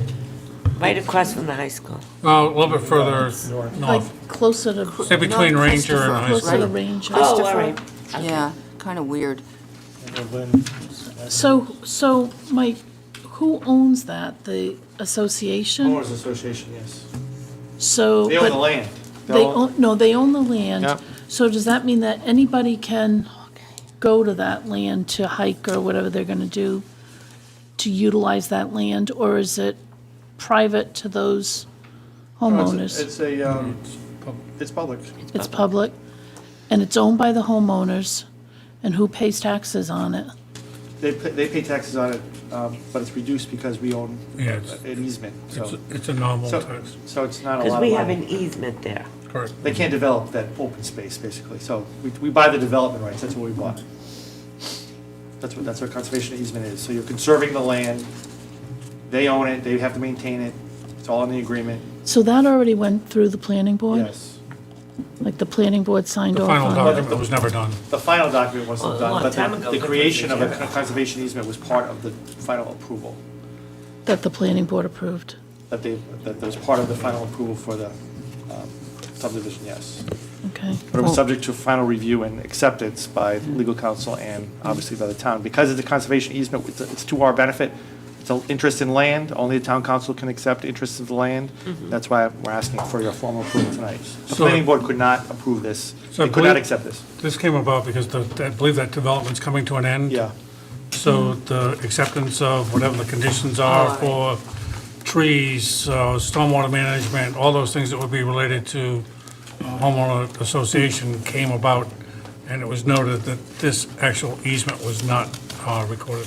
There was no document for it. So this is kind of housekeeping stuff? It is, That's already been, correct. Well, it's just. It's just not been filed. It's finalizing the final documents needed to. The desires of the planning board. Accept the final plan. But we're not adding any new conditions that were not approved by the planning board. This is just an interest in. Yep. An interest in land. Yeah, when I was reading this, Mike, it was like, it says the planning board's final decision, so in my thought press, I'm going, okay, is there any paperwork for that? And I didn't have anything to look at, so that kind of bothered me. And there was no recommendation for the planning board. Usually that kind of comes along with it. that I've seen in the past. I didn't have that. And then, Well, the recommendation would be from, according to the planning board minutes, the recommendation was they approved it subject to the but acceptance what, of 2013, wasn't it? When it Yeah, was. well, that's what it said, so that, we got Well- the document, and the legal counsel reviewed it and has accepted it. I don't know, I just didn't feel I had enough to look at, but, except, what was in front of me, but I'm just speaking for myself, I'm not speaking for anybody else. So, in the little email that I got, which is very helpful, it does explain quite a few things. It explains, I was wondering, well, who authorized this, because I don't have anything from the planning board, and I don't have any backup information except what Todd put together here, so I was kind of like out there with what's going on. I was concerned that looking up, what this is, which I didn't understand what it was, so I looked up, what this was, and in the ordinances, and they have a right to have smaller areas for their houses if they have this easement? Or is there anything that has anything to do with the fact that it's a rural development subdivision? Oh, so they probably have less frontage requirements, they can have smaller lots, and then they give, again, I wasn't here when this was approved, but then they give, as a trade-off, have smaller frontage, which means you don't have to put as much roadway, which is costly to put a roadway through all this. They agreed to give a conservation easement for that open space line, so that's probably what they did back then. Oh. If I may, Madam Chair, if I may, and help out Mr. Marcello, this did come to the planning board. Yeah, you want to sit, Rosemary? I'm sorry. It's okay. And I'm speaking for myself, not for the planning board, but I did sit on the planning board at the time it was approved, and thankfully Mr. Marcello brought me the minutes tonight. And this did go through as a rural residential subdivision, which is not a conventional subdivision, and open space is integral to it. And it's set aside so that the developer, depending upon what zone it's in, can have a smaller lot size, as long as they put the conservation easement. I was concerned when I saw it on the agenda, and I didn't know if they were trying to wiggle out of their homeowners association or what. So, and it did not, this plan didn't get stamped until 2018, so the developer kind of held it up. But he gave me a copy of the minutes, and I'm okay with it. Okay. Personally. Thank you. All right. Thank you. Thank you. All right. Todd did a good job. It does say that on Eric Bransky. Bransky, yeah. It's kind of funny what Todd wrote. I just have to say, he's homesick with a fever and who knows what else. I just started laughing. But Hopefully it's only a fever. Hopefully, yeah. that is really funny. But Mr. Bransky, I hope he feels better, but he did say that he said we could suspend it if we had any questions, but it looks like I think everything's okay. We did look through it. When the concerns were raised, we went back to the minutes. Todd went back to the minutes and found out and Thanks. answered the questions that. I know we I got was some trying to calls from the find council that. members. I didn't know Yeah. how far back it went. I was looking for this stuff. Well, they had a right to toll, there was a tolling statute put in because of the downturn economy, so a lot of people didn't file their final plans because of that tolling statute, so I think that was part of it as well. No, and thank Todd, because I didn't understand this either when I read it Yeah. over the weekend. Yeah, so. So I have one question, and it may not be important or matter. When I looked at the property card, it gave me one acreage. When I looked at the plat map, it gave me a different acreage. Is it important? Plot map, I think, rules, but I'm not So worried about that. the tax map- As far as the conservation easement, the size of the actual conservation easement, you mean? Or the plat map would? Well, no, the tax map for that plat. The assessor's map does not, it's just it's not a legal, it's a legal map, but it's not a. All right. Well, it said 30 acres and change, and then the property card says 22 acres and change. Significant difference, but I don't know if it matters a hill of beans. I think the conservation easement spells out the, But Dave Robert will reconcile that. Yeah, I mean, that, the assessors map is not the determinative map, it's the recorded subdivision. And then the only other thing I noticed was the assessed value was all over the place. But that That could be has over a number nothing to do with us. I know, but. That's over a number of different years. Oh, Been a no. lot of years. All right. Okay, I need to. Any other move something. questions? No. So, The parcel that's subject to this is Exhibit 1, right? So it gives you the meets and bounds description. I don't know what it would come to as far as a 21.4 plus acres more or less. That's what the Exhibit 1 says.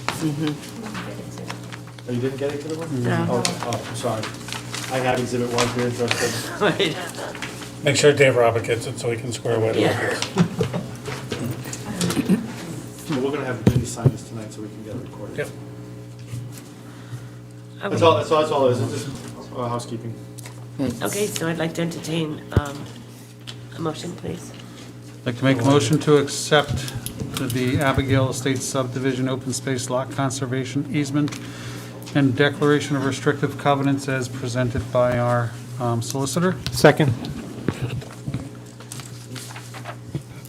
Motion been made in second. Any further discussion? All those in favor?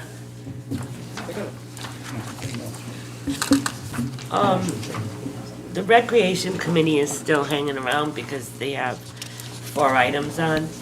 Could we, I'd like to entertain a motion to bring these items forward, if that's okay. A, 8, H, I, J, and K. So moved. Second. I also want to move something, and I didn't know when I could ask. I think Deb made it, Jay, I made it. and Bill Yes, Deb. seconded it. Yes. Don, I'll get to you in 1 minute. Yep. So we're moving H, I, J, and K. All those in favor? Don, you want to move something after that? Yes, I would like to move F in front of E. Okay, So that was the next item after so this. F, okay, so Don has made the motion to move F in front of E. Do I have a second? Second. All those in favor? Stu, you ready? Stu, recreation, discussion and possible vote to approve funds to advertise 2022 beach fees. Proposal for public hearing on April 25th, 2022. Do you want to give an overview, or can I be of help? Yeah, really quick, yeah. Sure. So the fee structure, by and large, stays the same. The only 2 changes within this would be the addition of an RV fee, which until this point had been the same as the car fee. So it ends up going, it would be $35 for a season pass for residents as opposed to $10. And then there would be a implementation of a day pass for non-residents, and this would only be at Fogland. The second piece was, after speaking with the commission, we wanted to put forth the inclusion of giving Tiverton residents that are veterans or active duty a season pass at no cost, and non-residents who are veterans or active duty could get a day pass at no cost. Any questions? So, Stu, on the RVs, again, it's $15 for a weekday for residents and $35 for non-residents? Rhode Island. Rhode Island residents? Yeah, the season pass would override that for anybody who's a Tiverton resident up at the Oh, top. okay, there it is. I got it. I see it, okay. Okay, thank you. Any other questions? So what we're basically doing is voting to move this to a public hearing. Advertise, yeah. Yep. So I need a motion to advertise this for public hearing on April 25th, 2022. Is that enough time? Is that enough time? 7 days for fees. Okay. Okay. So moved. I have a second? Second. Motion's been made in second. Any further discussion? All those in favor? Still. Discussion and possible vote to approve funds to advertise Tiverton Code of Ordinance Amendment to Section 5330 General Rules applicable to all recreation and open space areas for public hearing on May 23rd, Just 2022. Just a clarifying note, I think it's 5430. Says it, all right. It says 53 on the agenda. Yeah, I thought I made a But it mistake. says 5430, yeah.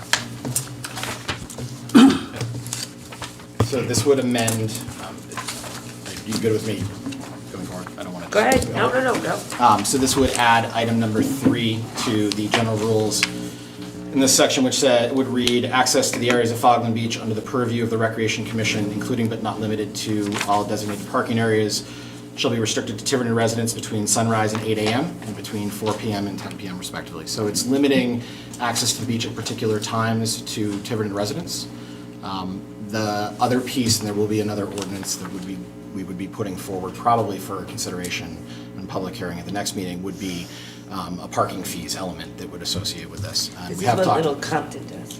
Yeah, yeah. But who would monitor this? The reason we would put forward the parking fees piece is it would give the police department the ability to monitor it and enforce it, and that is actually something I've spoken with Chief Jones about. Okay. And for Fogland, this is only the area facing west. Correct. The rest of the area, which is open space, I could still drive in there and use. And we had Regardless. discussed it, Brian is here, we had actually discussed about potentially including open space in this at one point, and it's something that could be amended to have that addition in there as well. Any questions? No, so you will not have someone at the gate that early? No. No. It was kind of on the honor system. Unless Bob. Unless Bob. Well, Bob will be there. Bob's pretty early. He'll be there. I'm sure he'll be there. Uh-oh. I thought he was gonna come over. All right. Couldn't hear. Oh. Same as translated. Oh. Any questions? No. Okay, so I need a vote. I think that'd be really, a lot of people complain that they get there and they can't park and it's out of town, out of state people. So I think Yeah, my that will only help some of reservation that. is no one's gonna monitor this at 8 AM.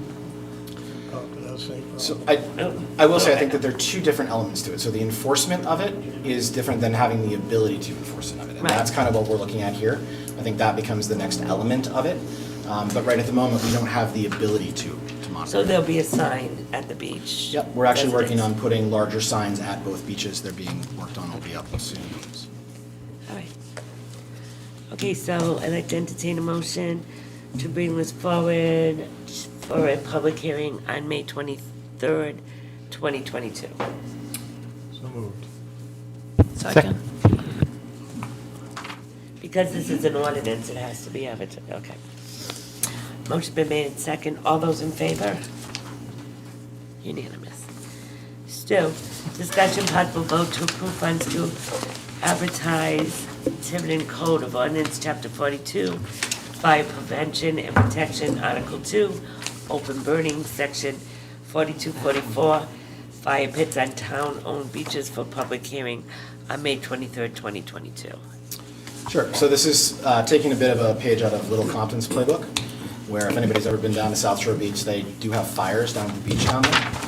We recognize that this is a bit of a shift from what we've done in the past, and so I would say I would welcome what public comment would be on this.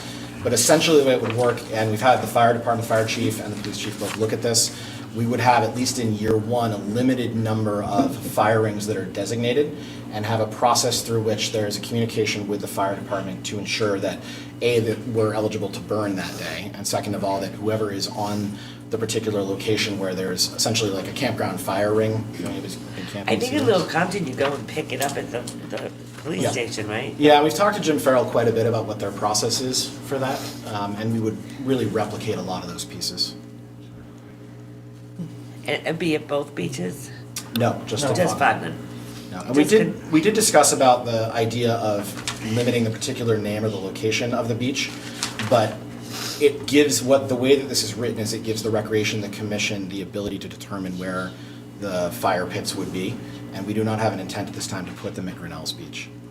Well, I'm just Well, it's better than burning picnic tables, maybe.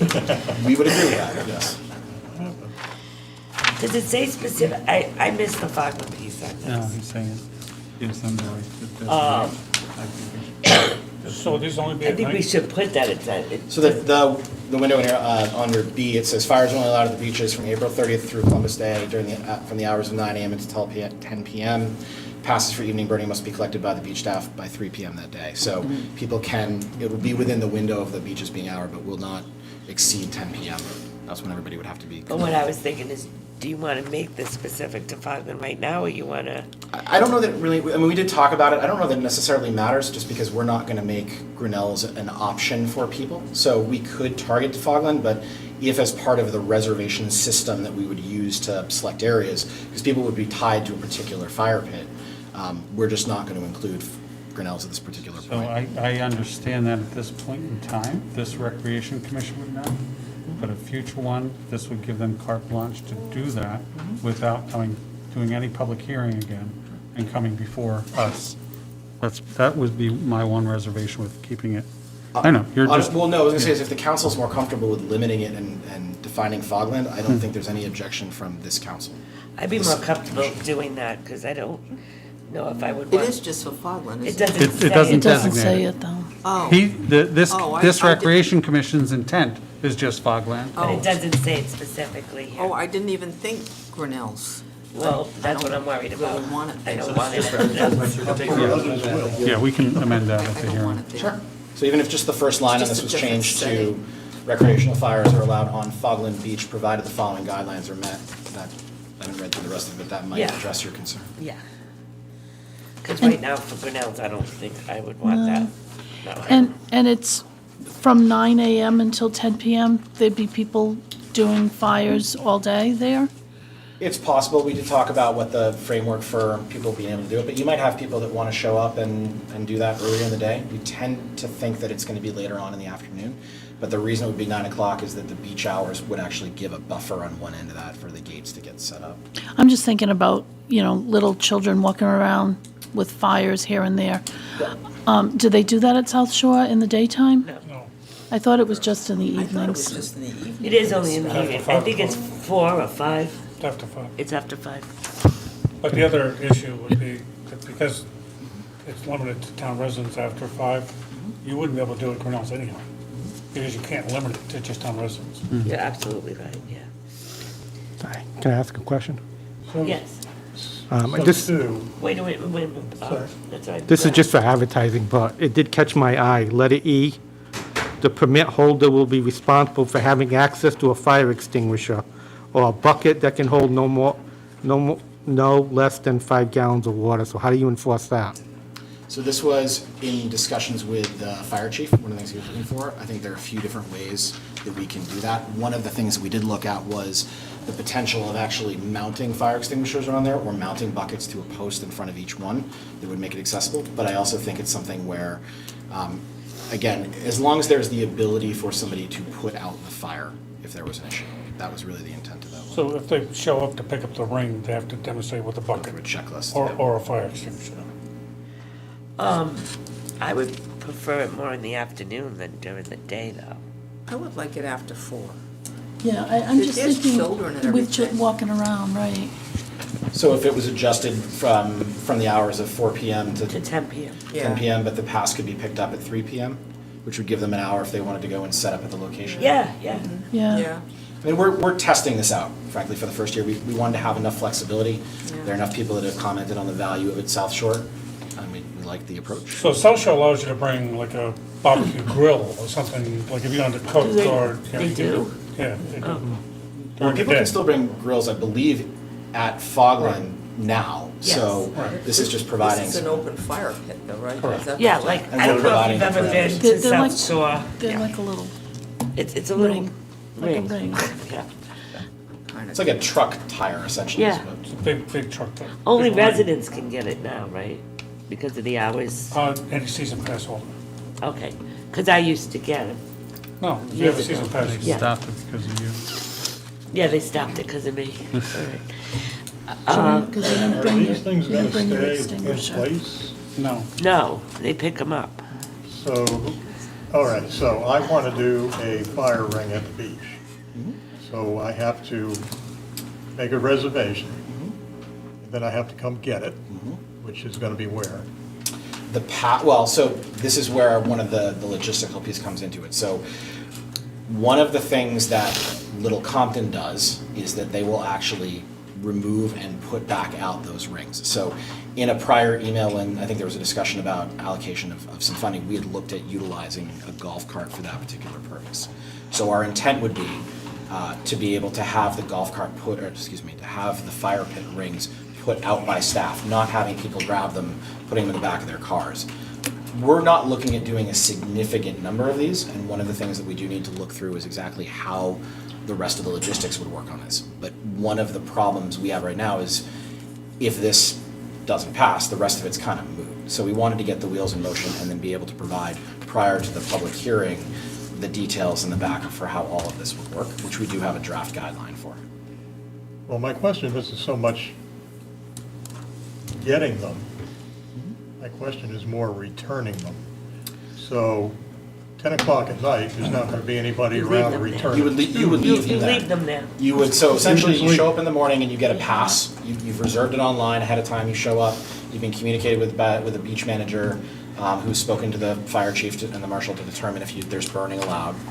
At that point, you show up, you hand them the reservation, and you get a placard for wherever you're going. You go out, you hang that placard on the post in front of where your fire pit is, and then you have the opportunity to burn. At the end of the day, you take that placard, you return it into a drop box on the gatehouse, and then the next morning, the staff check on it to ensure that there are no bottles broken, there's no damage. It stays there. It stays there. And if it is not reserved for the following day, the ring will be picked up and removed. But I would also say I have a feeling this is going to be a fairly popular item, so there may not be a need to move it. Is there going to be a deposit? Yes. I was just gonna say that, because it might go in someone's Because trunk. they may not want to put it in their car to deliver it home, but they might want to take it home. There is a deposit, and we are accounting for the fact that we want to make this as painless as possible for staff as well. We want to make it turnkey, and we want it to be something that people can enjoy across the board. But we also recognize that there needs to be a certain amount of responsibility and accountability. And at the end of the evening, it's going to be hot. They're metal. Yeah, And yeah. they are like the inside of Put it in your car. a tire. You're not gonna No. touch it. It's hot. I will say that Jim Farrell does come around at 10 o'clock with a 5-gallon bucket, and he puts your fire out whether you like it or not. He does. Yeah. So I don't know if we're gonna have Bob do that, but Bob will Bob will do do that. that. I do think that there is an opportunity for us, especially in the early going, to set the tone and make sure that we're going through and then review it on a regular basis. Chief Jones and I have talked about it. okay. Bob and I have not. He's He just already, agreed. he's already on board. He can't hear you. Maybe you could He sell doesn't know fireworks. we're making fun of him. He agrees. It's the Bob turn down service. Okay, so, I just have one question. yeah, go ahead. So one thing, I should have discussed this in your meetings, and maybe you did and I missed it, because I know I missed some meetings. I'm going to out somebody without naming her name, but having a daughter who is now not living here and well over age, when she was younger, when she was under 18, who would illegally have fires down there sometimes, and We all do. sometimes got kicked out of there. Is this age restricted?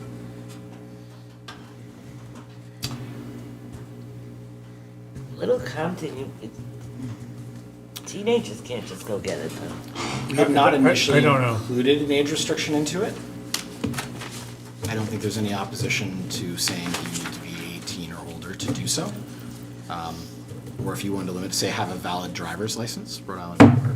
So So I think that's what they do there. They take your driver's license and you give it back at the end of the night. It's either dropped off at the dispatch or something like that. I mean, I can see a family being there doing this, and so always having adult supervision. Not that all adults supervise well, I understand that. It's a little But worse than the kids. Yeah. All right, so we're gonna change it from 4P to 10P At the public hearing. at the public hearing. So this will be what's presented. This is just, advertise. this is advertised, so we really can't make any amendments to change it. Okay. All right, so I need a motion to advertise. So moved. Second. We have a motion to advertise in a second. Any further discussion? All those in favor? Okay. Next, discussion possible vote regarding recreation summer event Tiverton celebrates parade. So I'm going to ask Dana to take the Oh, lion's is share. this the parade master? No. The one thing I will mention is after speaking, and thank you, Councilor Vera, for keying me in on this, there's a group that will be meeting on Thursday as a Recreation Commission meeting, so the agenda will be posted and it'll be part on an open meeting, Secretary of State. After that, we're going to be looking to do a separate subcommittee, I guess is the term for this, and then they'll have their own meeting and be subject to the open meeting laws as well. So we're still compliant with that meeting that's happening Thursday. Just wanted to make everybody aware as we move forward. You have one more thing under D, so Do I? transfer. I transfer over 2,500. And I didn't move it up forward? No, because it's what the fire department transfers. Well, we probably don't need to do that. All right, go ahead, Dana, I'm sorry. Oh, that's okay. I'm new to the parade scene, so I'm not sure of a lot of things. But we're looking to have the parade that Tiverton Days used to do. Yep. And it's going to be July 30th. And pretty much following this, well, not pretty much, following the same route, which would be from Family Ties down to the former Little Bear, which is Little Willow, I believe, now the daycare center. Yes. And it's going to be, I believe, starting at, well, the time hasn't been set or anything, but around 10. We're looking probably from 8 to noon time just for, or 10 to 2 for setup, clean up afterwards, because we want to make sure any place we've been, they don't know it later on.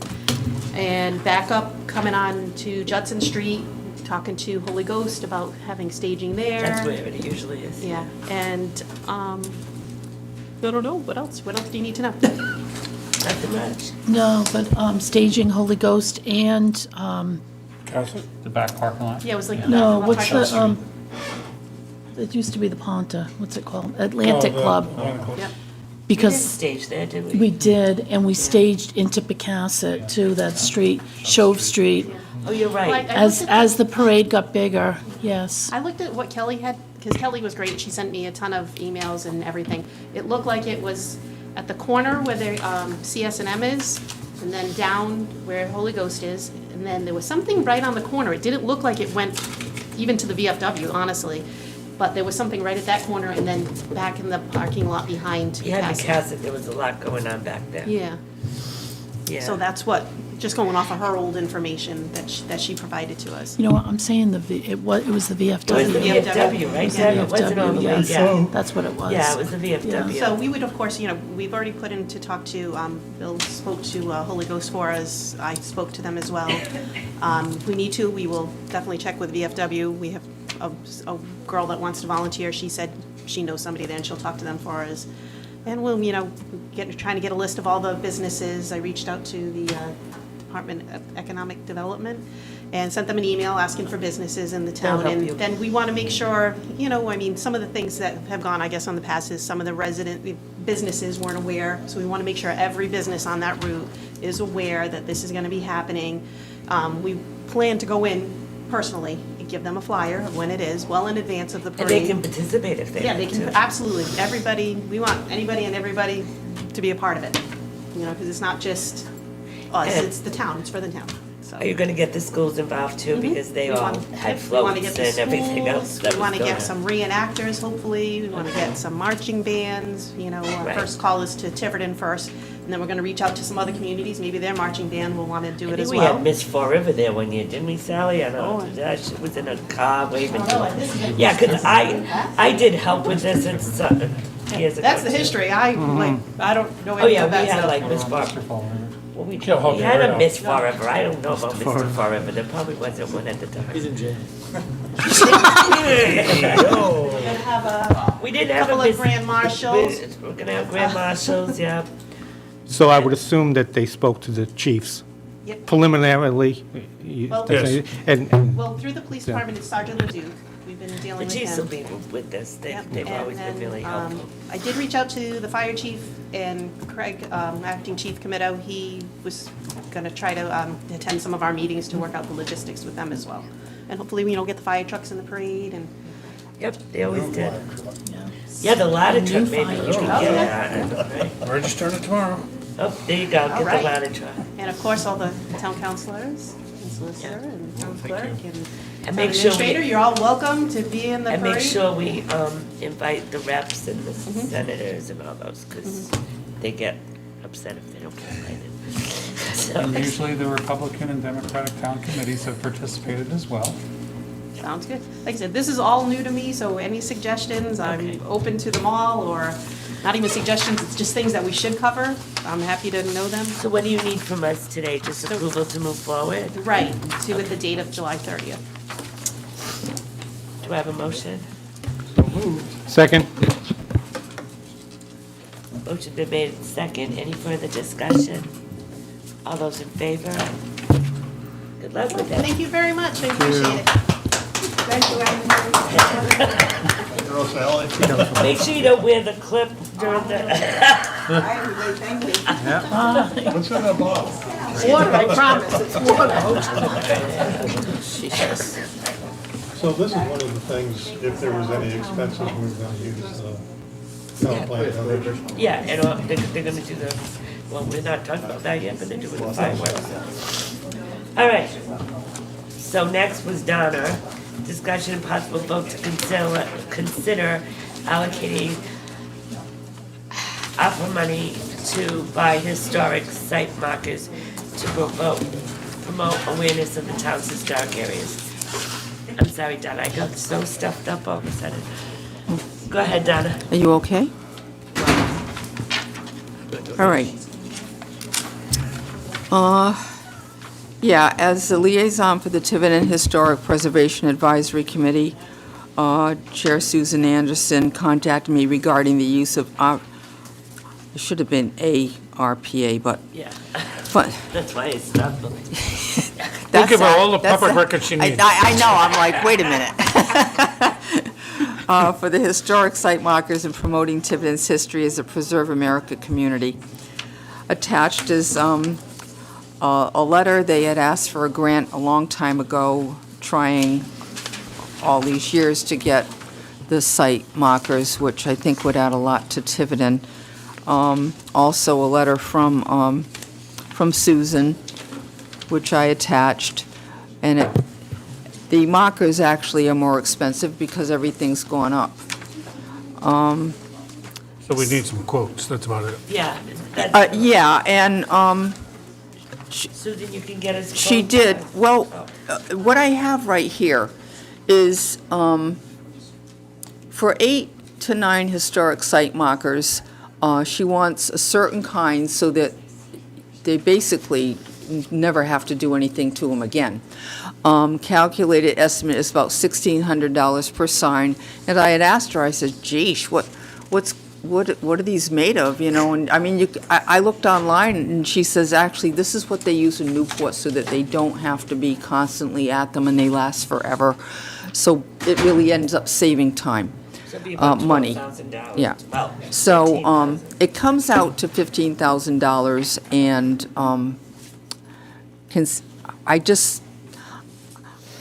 I just look around Tiverton and I go, geez, that's an interesting area, what's that? You know, I do that myself, and I think it would add a lot to the character of our town, and our comprehensive plan is always talking about historic areas and preserving them. I think it would help people understand what went on, where it went on, and what we actually have that's very valuable. So I'm asking for the recovery money, some of it, to support this. I don't have any issue with it. I think it's a good idea. I would like specifications so that, and if we, who the vendor is. Okay. Is it like a typeset? Is it embossed? Is it, you know, whatever the, you know, the quality is that she's looking for? We just need a quote, so we could like design what each one's gonna look like. I used, Brian had given me the quote that they had. Come over here, Susan. Brian had given me the quote that they had received for the Grinnell's markers. Yes. And that's what I used as a basis for this. And he said, because that was done in 2018, so he said just add 20%, and that'll be like an estimate type of a thing. But if we could just. That's what I'm looking for, is the same thing that we have at Grinnell's. The The plaque, yeah, the box. information. Yes, yes. Yes. Oh, that's what you want. That's what I want. Oh, of course, that's why it's so expensive. not a sign. They're very Yeah. nice. Yeah, that's what I want, It's because there's a display. lot of information that needs to go Yes. on those. And these are the same ones that are also used along Bellevue in Newport. So. The same type. So is it the same box and you put in the material as to what's? Yes. So it's not something what's inside is permanent forever? That's kind of what I'm confused at. No, Grinnell's, it's all permanent. I've never looked at the one at Grinnell, so it's. It is per. I go to South Shore. Brian did that one. Yeah, he. We're talking about the boxes at Grinnell's. Yeah. Oh, yeah. The flat plaques, right. Yeah, he did that. Right. Yeah, he not- sent me the yeah. historic stuff so I could just verify that what he said was fine. But yeah, he did all that. Yeah, it does, it's permanent. The box is permanent. Everything's thing permanent. Everything in it's permanent? Yeah. Okay. So Yeah. this is not. I just don't know what it looks like or what. Sign. Well, go look, it's very. I will, nice. but I'd rather have the vendor in whatever we're gonna do, we put in front of the vendor. So I And would say, this is what we wanna do, what's it gonna cost? Right, it's good. Conversation. I didn't have a picture of it, so I did the best I could. The National Park Service as well. Yep. And they do the designs too. They were really, really helpful. No, but I'd like to get that all in front of them and have them come back with a price, because believe it or not, we might think it's 15, it may be like 28,000 when it's done. It is what it is, but let's just get I don't want you to be at a point where we only had 15 grand, so we can only do 4 of the signs. No, but the thing of it is, if you want to do that, did you give them all the history and everything, and then they made the quote? Text images, I went back and forth with them probably half a dozen times, because they also tutored me in What it should look like. 3 what- seconds right. to read it, and we want a lot of pictures Yeah. and that kind of stuff.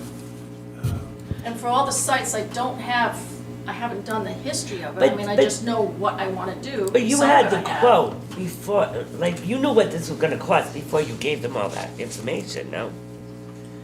I don't remember. He had an idea, you can look in their catalog and see. Yeah.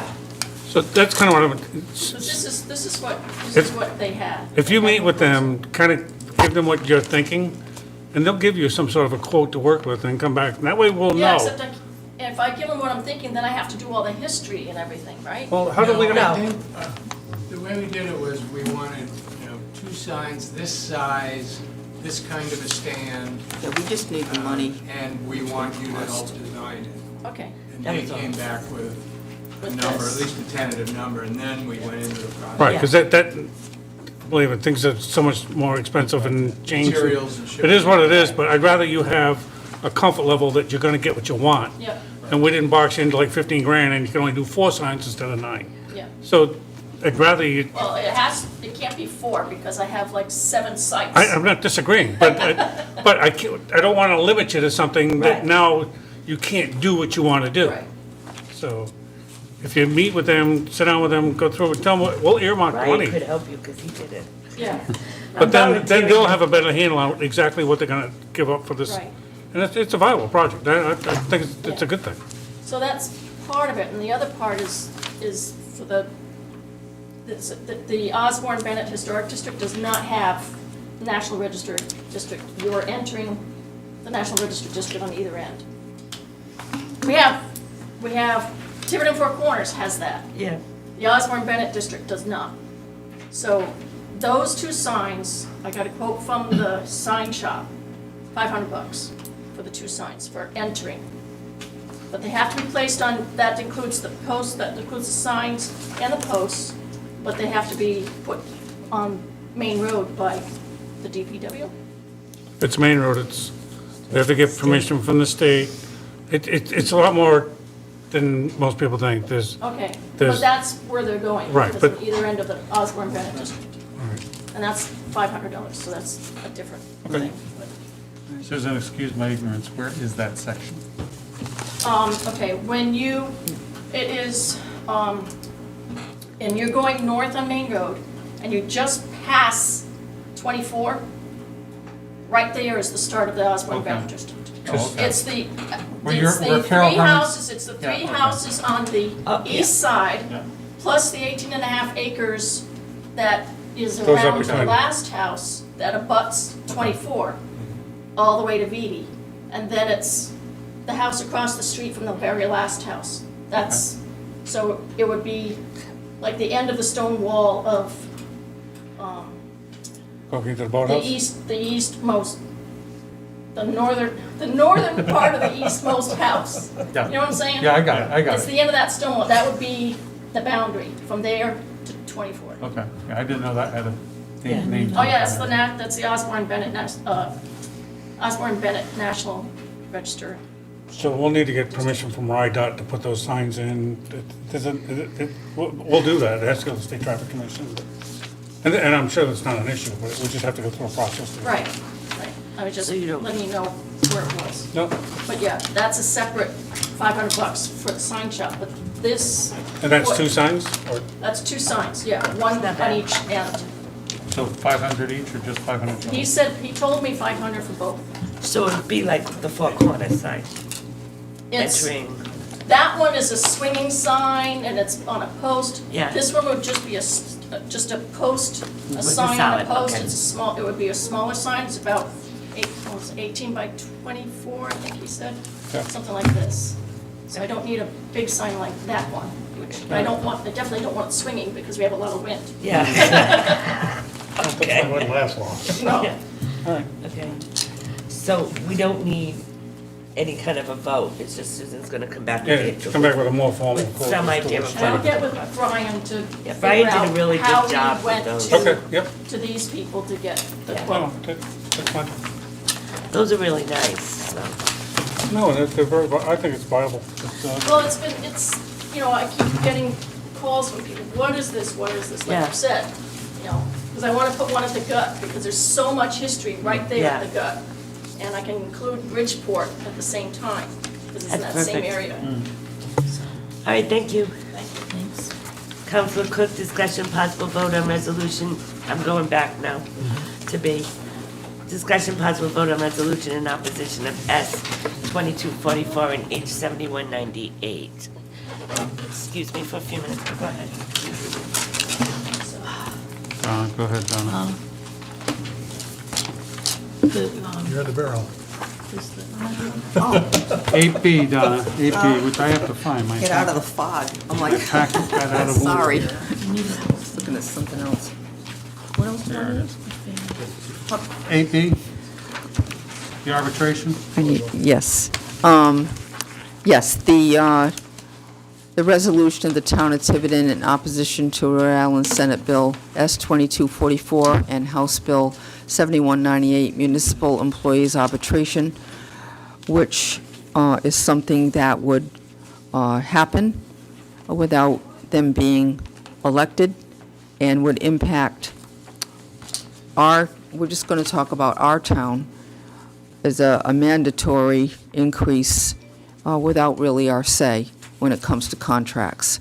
So I asked the council if we could go forward with this, and we'll see if they want to continue to go forward with this and have it sent out. Any discussion? And I agree with the concept of arbitration, however, I also recognize that binding arbitration does affect cities and towns and taxpayers tremendously. So I personally support this resolution. Yeah, I think we talked about it a little bit last time, right? Yeah, it's definitely a problem. So Donnie, you want the letter from the league to go with it as well, correct? Yeah. Okay. Any further discussion? Donna made a motion to approve the resolution and to give it to all the people that are mentioned in the further resolve. Do I have a second? Second. Jay, any further discussion? Hearing none. All those in favor? None opposed, unanimous. Thank you. Good, thank you. You're welcome. So now I believe we're going, Chris, to you, discussion and possible vote to authorize the signing of Teva and allergen opioid settlements. So I'll actually defer to Mike, because, well, I'll sign them, it's his recommendation. So if you recall, there was a deadline at the last meeting that we had to meet, that I think, did you sign it? I haven't signed yet. Oh, you haven't? This is just a cleanup we talked about it, authorization to sign. I will say that since we first met a week ago, a month, 2 weeks ago now, there is another settlement agreement that's being circulated, and I just want to make sure that we include this, that we may get the first year in a lump sum. And I don't know if that applies to us because we weren't part of the suit, but I know that East Providence got that recommendation or that option to take the first year in a lump sum of the payment because it's over 17 years. So I will just make sure that that includes the authority to enter into that agreement if necessary for Tiverton as well. But these were the last two remaining defendants in the opioid litigation. And I believe I sent you, Donna, how this money can be spent. Yeah, I have that as right. well, too.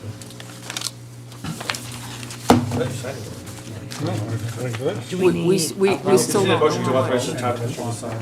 It doesn't say it here. All right, if available. So we need a vote to accept it as a lump sum, Yep. if acceptable, and. Do you know what the lump sum is? You don't know what it Whoever the is? first year's payment would have been. And authorize who's going to sign it. Correct. Well, It's already signed. We already authorized the council president to sign it excuse me, the town administrator to Not sign me. it. No, the town administrator to sign it last, but this is just we couldn't vote on it officially because it wasn't on the agenda. It was added later. Because there was a deadline. Okay, so do I have a motion? I'll make a motion that we vote to authorize the signing of the Tiva and Allergen opioid settlements. Retroactive to the last date, is that okay? Retroactive to the previous company. What he said. And with the authorization to accept the lump sum if it's available to us? Now, can we do that because it wasn't part of this agenda? Sure, it's part of the settlement, though. Yeah. Okay. Do I have a second? Second.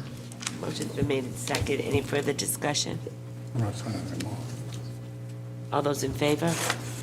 Unanimous. Administrator Carter, discussion and possible vote to approve budget transfers. So one of them, Recreation gave me a couple of them, but only one was over 2,500. So I did the others administratively because they were nominal amounts. So Recreation does need to move some money into operating supplies. They have money in their seasonal employees from last year. So, and then the other one, while they're both under 2,500, they both go to software maintenance, which would exceed 2,500. So, and they do have a need for software maintenance that they've been doing.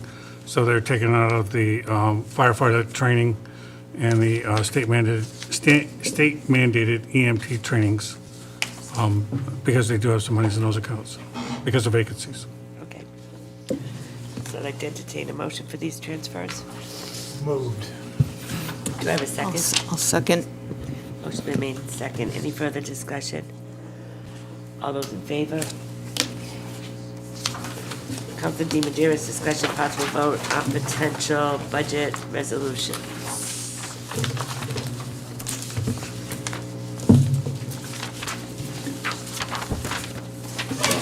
So, do I need to read them? It's on the agenda. Okay. The only other one I was thinking about when I read this, do we want to resolve, and I think it should be put up to the voters, the money that we get reimbursed from the school capital. So the casino money, we gave them that we're getting 40% reimbursement of 35. We had talked about taking that reimbursement and putting it in a special account for schools to spend for further reimbursement. And this is a way to do it. It to is. Put it as a resolve. As long as it's not the prior housing aid that were for the bonds on the buildings. Yeah. Okay. So we'd have to word that very specifically. But if we could get that also. Does everyone agree with that? I didn't hear everything she said. She was talking away. Well, that's my question. Should we do it as a resolve or what? Well, it's in, She doesn't have time. You don't have time? What money are we talking about? The question was, when do we have to have these available, voted on, and it has to be done by 4/14 on the FTR schedule. So yours have to be available 4/14. Which we're never gonna do that. So I'm still missing the point. So is it The monies that came from the casino It's the gambling money. are, The gambling money. so that's earmarked for the expenditures. You're talking about the housing aid that would come back, Reimbursement from. which is different than the gaming money. Well, but we use gaming money, we use gambling money to Right. pay for it. Correct. We had talked about that would become. We had talked about this with the. Going So, back into the so gambling fund. if I remember right, when we did the gaming funds, we made a caveat on it that any reimbursements that came back as a result of those expenditures would go to, and it's in the ordinance as the policy and procedure, it would go back to that particular fund. Yeah. No, the policy and procedure on how to implement, how it was gonna get earmarked for whatever the council decided, that's what's in the ordinance. The piece, it was a verbal piece during that meeting. Right. Was that the council insisted whatever housing reimbursement came back from that capital would go back to that So account. we do it as an ordinance, then we don't have to I do don't it. think you have to do it at I all. think it's incorporated into the draft that we have for the future No. ordinance, no? No. Well, right now, we have a problem where that money comes back to the town. It goes into the And it general goes into fund. the general fund. The only problem with that is, it would be better to use it for future school projects because we get reimbursed and we get leverage out of it. So if I remember right, thought that's what Mario this was about. Carino from RIDE said that he was working on a state policy on those reimbursements that could come back for future reallocation of funds. I believe he's got something drafted for a community that was already done, and he was going to provide that to us that you could adopt at a future date. So we could do it as an ordinance instead of a resolution. Okay, I just wanted to clear, because we have to make sure that. Yeah. Okay. You know what? All right, any questions with these Is four? it the ride I- money reimbursement? I just, it's, Housing aid. that was the Yeah, so- housing aid, the reimbursement. The af- 35 to 50% that we get back. That, okay. So what, you want to do something We're different gonna with it? do, no. There's nothing to say that that money doesn't go in the general fund. Oh, I get it, We need to okay. restrict that Now it amount. does. It was supposed to go to the school to Right. So I just wanted to make sure that we have something formally done with that. I didn't know if we had to do it in a form of resolution, or if we could do an ordinance, I and just that's thought it why. was verbally understood. No, because it will go right into general fund. Oh, okay. But the charter says I that's get right. it. You get it? So I just wanted to make sure that we think about that and ask whether or not we should have it as a resolution. As I was reading this, it hit me the other day.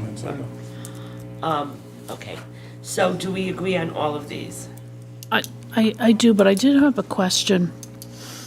At one point, we used to take whatever was left over at the end of the fiscal year for DPW and roll that into the paving restricted account. I think that's a budget committee. The budget committee presented that one, right?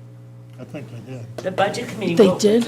resolutions. I know they Yeah, did, I but I just, didn't think May they, not have it in here. I don't, yeah, but, Yeah, you're talking Joan about gave the, it to me. I don't- 50% and all that. Yeah, I think. no, the 50%, yes, that is in there. But we used to take whatever was left at the end of the fiscal year just for DPW, and rather than it going back to the general fund, We used to put it for it used to put it for paving. And then Number 5. they have that all went in, Yeah, I think when I was there when they were discussing it, I think so. This one, is this the one you're talking about?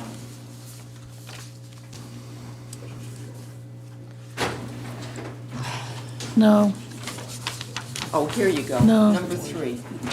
Town council, number 3.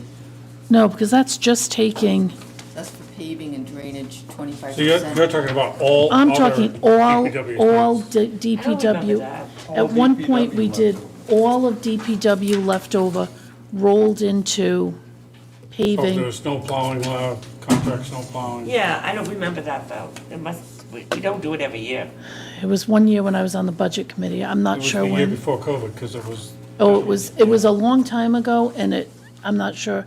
We ended up Yes, just, I remember the it. last year we were on the budget committee, we ended up not doing a lot because we didn't know what kind of monies we were gonna have with The COVID. first year of COVID, we did use those monies to pave. Yeah, so there was 2 years when we did away with a lot of these things, but before that, we routinely took anything that was left over from DPW and put it in paving. We could just There write that usually down. wasn't a lot. And we, I was just gonna say, we didn't usually advertise didn't have a lot, No. and, 25 grand. and that's when we started adding this other, you know, the 25% and all Well, that. we can't do it now because it wasn't proposed. It's not on the It's agenda. not on the agenda. Okay, Yes, sir. Yeah, but they're also getting a lot of money from the ARPA money, so.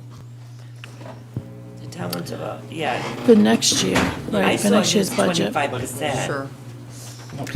No. But they are still getting money though. Okay. So your question is, how do we feel about 1 through 4, plus Yes. you want to add? No, we're not gonna add. We can't add because it's too We late. can't, Oh, we because we can't, because we didn't can do it advertise. on Yes. I just wanted to bring that up and think about in my head how we were gonna do that. Okay. I do want to discuss resolution number 4. And I have misgivings about how and why this is being done. I get it, but $317,800 for the extra firefighters. Well, that's if we don't get the same, well, we have to do it we have to pay for those men. We have to add those men. If we don't get the safer grant, how are we gonna pay for it? It's a placeholder. Well, it's an ongoing thing, though. It looks like. you So know, it'll if we be time take and a out half the- if you don't do it. If we take out of the, I'm just wondering, I mean, the budget, but, Yeah, but the We thing got- is that we didn't. but it's, the 317,800 is not in it right now. Is that what you're saying, or is it in it? 317,800 It is is in it, in but it. there's an offset for the grant. So it's in the fire department's budget, and there's an offset for the grant funds that should be approved and coming in. If the grant doesn't come in, or if it gets denied, you need 4 bodies to fill those slots, and you're either gonna pay for them with $317,800 in straight time, or you're gonna pay for it time and a half. All right, So it'll so, be 475,000. Either way, we're gonna pay for it. We gotta fill those hours, because the state law makes it so that they go from 48 to 42 hours. Whether or not we get the safer grant. Right. This is a coverage to pay No, for it this in is what case. I know. But it's in not the case we- 317, is it? it's just that 317 a year. it's, the budget's so 317,800. high, What there's do no we have capital in it. budgeted, so? 317,800. But if we don't do 317,800. this, We're screwed. if we don't do this, Donnie, we this have, is already budgeted. It's already budgeted. It's already budgeted. So that's in the levy and all that right Yep, now? it's already in Is that there. what you're Yes. it's saying? already in there. Yes. This is just to cover it No, in it's case, offset by the safer grant. in case. It is. Not all of it, though. Yeah, all of it. Yeah, All all of it's In the 317,800. budget So- it is. So when we did our final vote of the budget, this is one of the reasons why I voted against that, because we had the safer grant offset. And to me, we were counting our chickens before they hatched. So this is the only remedy if that chicken doesn't hatch. Right. Yeah. So I'm in agreement with you, Donna, believe it or not. You know, What alternative No, is? I just. But that's where I Look at thought, I ourselves didn't in feel like quite a bad place my with the preference would have been to go budget. forward with the budget, and then if we got the safer grant, then that would fill that hole and we wouldn't have to worry about it. That's where I think good grant budgeting goes. So let's say we get the safer grant, but it comes in and we get to know that we have it after we were going to be We would only. taxing people. We would only, we're not, No, well, we're not taxing. we'd be taking out of the general fund, so we're not taxing. Okay. That money's already there, and we will only expend up to the point in time that we get notice that the grant award is there. All right, so you wouldn't take it out of the general fund if you get the safer grant? Correct. It's only a backup? Right, Okay, it's a all right. backup. So if we find out the end of July, the safer grant We're came gonna in. get it. Well, believe me, Well- Now, Who knows, is this but- just for 1 year, the Yes, 317? altogether, it's almost under $1 million. Do we get it for 3 years, the Yes. 317, 8? Okay, And don't forget, those are we're probation, screwed after those are that. probationary rates for 4 men. okay. For a firefighter. Firefighter, I apologize, you're right. Men or women? I did say that wrong. Unbelievable. Only Mike would pick up on that. No, but, you know, 2022. good point, it's, All right. All right. My mom would tell me, my parents would tell me. It was No, like I- that when I was growing up. I appreciate the in-school, I screwed up. Yes, so I want to entertain a motion to approve these resolutions. So moved. Do I have a Second. Okay. Motion been made and seconded. Any further discussion? All those in favor? Okay. Announcements, comments, and discussion. Town clerk, update on, I didn't forget anything, right? No. Update on Tiverton. Yeah, yeah, G. That's why I asked. That's why I asked. because I thought I might have. All right. Councilor Redwoods. Oh, that's right, Councilor policy, all right, no, Edwards' that's discussion and possible vote on a town council grant application. Policy for Tiverton, Ordinance Section 2-108, implementation of ordinance. Okay, so we all know that there is town council policies. This would just become a part of the town council policies, Okay. as written. It's not going to be an ordinance? No, you already did the ordinance. We did the ordinance. Oh, I see. So this is a policy to the ordinance. Which is an abbreviated thing. This is The operational aspect This, of it. this is like an operational document. Okay, I get it. It's the policy to support the ordinance. We have that. It's a policy to implement the ordinance. Yes. Any questions? No. Nothing's changed from the last, No. when you first wrote it. Can I have a motion to accept? I'll make a motion to accept. Donna, do I have a second? Mike. Mike's gonna do it. Motion, we're getting tight. Motion's been made and seconded. All those in favor? You still have a long executive. I still want to take it back. You wrote it. Now am I ready? Yes, right. Yes, okay. Now you're on. Town clerk. Update on Tiverton. We, Just want to update the council, the Board of Canvas meeting that we had on the 7th, April 7th. The Board of Canvassers did vote to approve new precinct boundaries and the polling locations at that meeting. Next steps is a street file, which needs to be delivered to the state by April 15th. And for the polling locations, they will need to be inspected by the Board of Elections, as well as maybe an ADA federal representative for ADA inspections. So that's what's going on with re-precincting. Following the street, and we get all that set, then we'll have a map that identifies the streets. So sort of like this map right here. Yep. We'll have a map like that, which delineates the boundaries and the polling locations. We will be losing Sandy Woods location, and we have asked for Fort Barton Elementary. So that's the only change in the precincts, and we're trying, as the Board of Canvassers tried as much as possible not to affect the voters with their current polling locations. Next item is the financial town referendum, and what you have in the handout, in the backup, is the voting important dates. This focuses on mail ballots, absentee voting, last day for voter registration, when the alternate budget proposal elected petitions are available at the town clerk's office. Last day for voter registration is April 21st in order to vote in the FTR. And then the budget and resolution elected petitions are due back to the town clerk by April 23rd.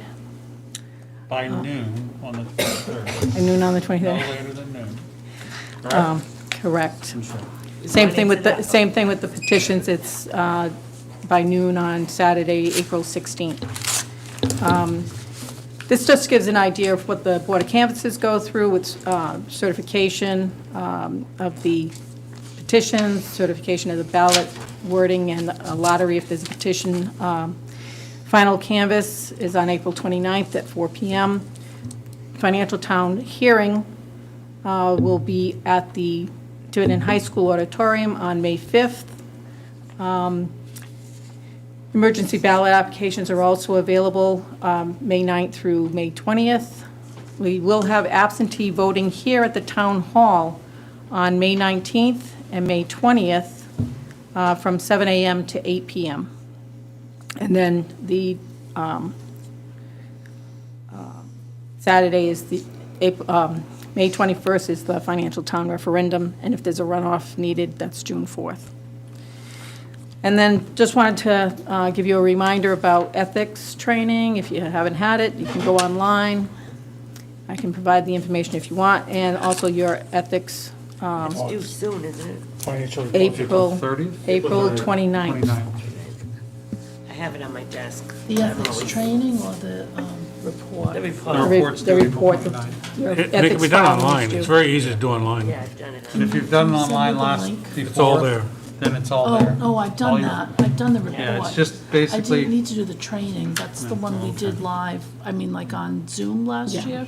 Yeah. But we do just a taped one this time, You can do it online. I did it online. the class. Okay. So that's all I have. Can I just ask, is the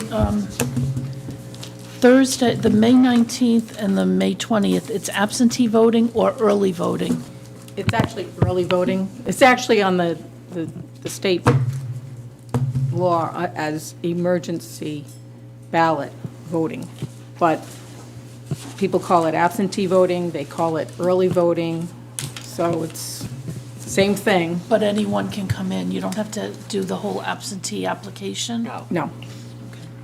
If a voter cannot make it on May 21st, they can come to the town hall between 7 and 8 on the Thursday and Friday before the Saturday. All right. Any further questions? Okay. I'd like to entertain a motion to go into closed executive session. Town Administrator, Rhode Island General Law 4246585, discussion and possible vote on disposition of publicly held property in the Tiverton Industrial Park. Do I have a motion?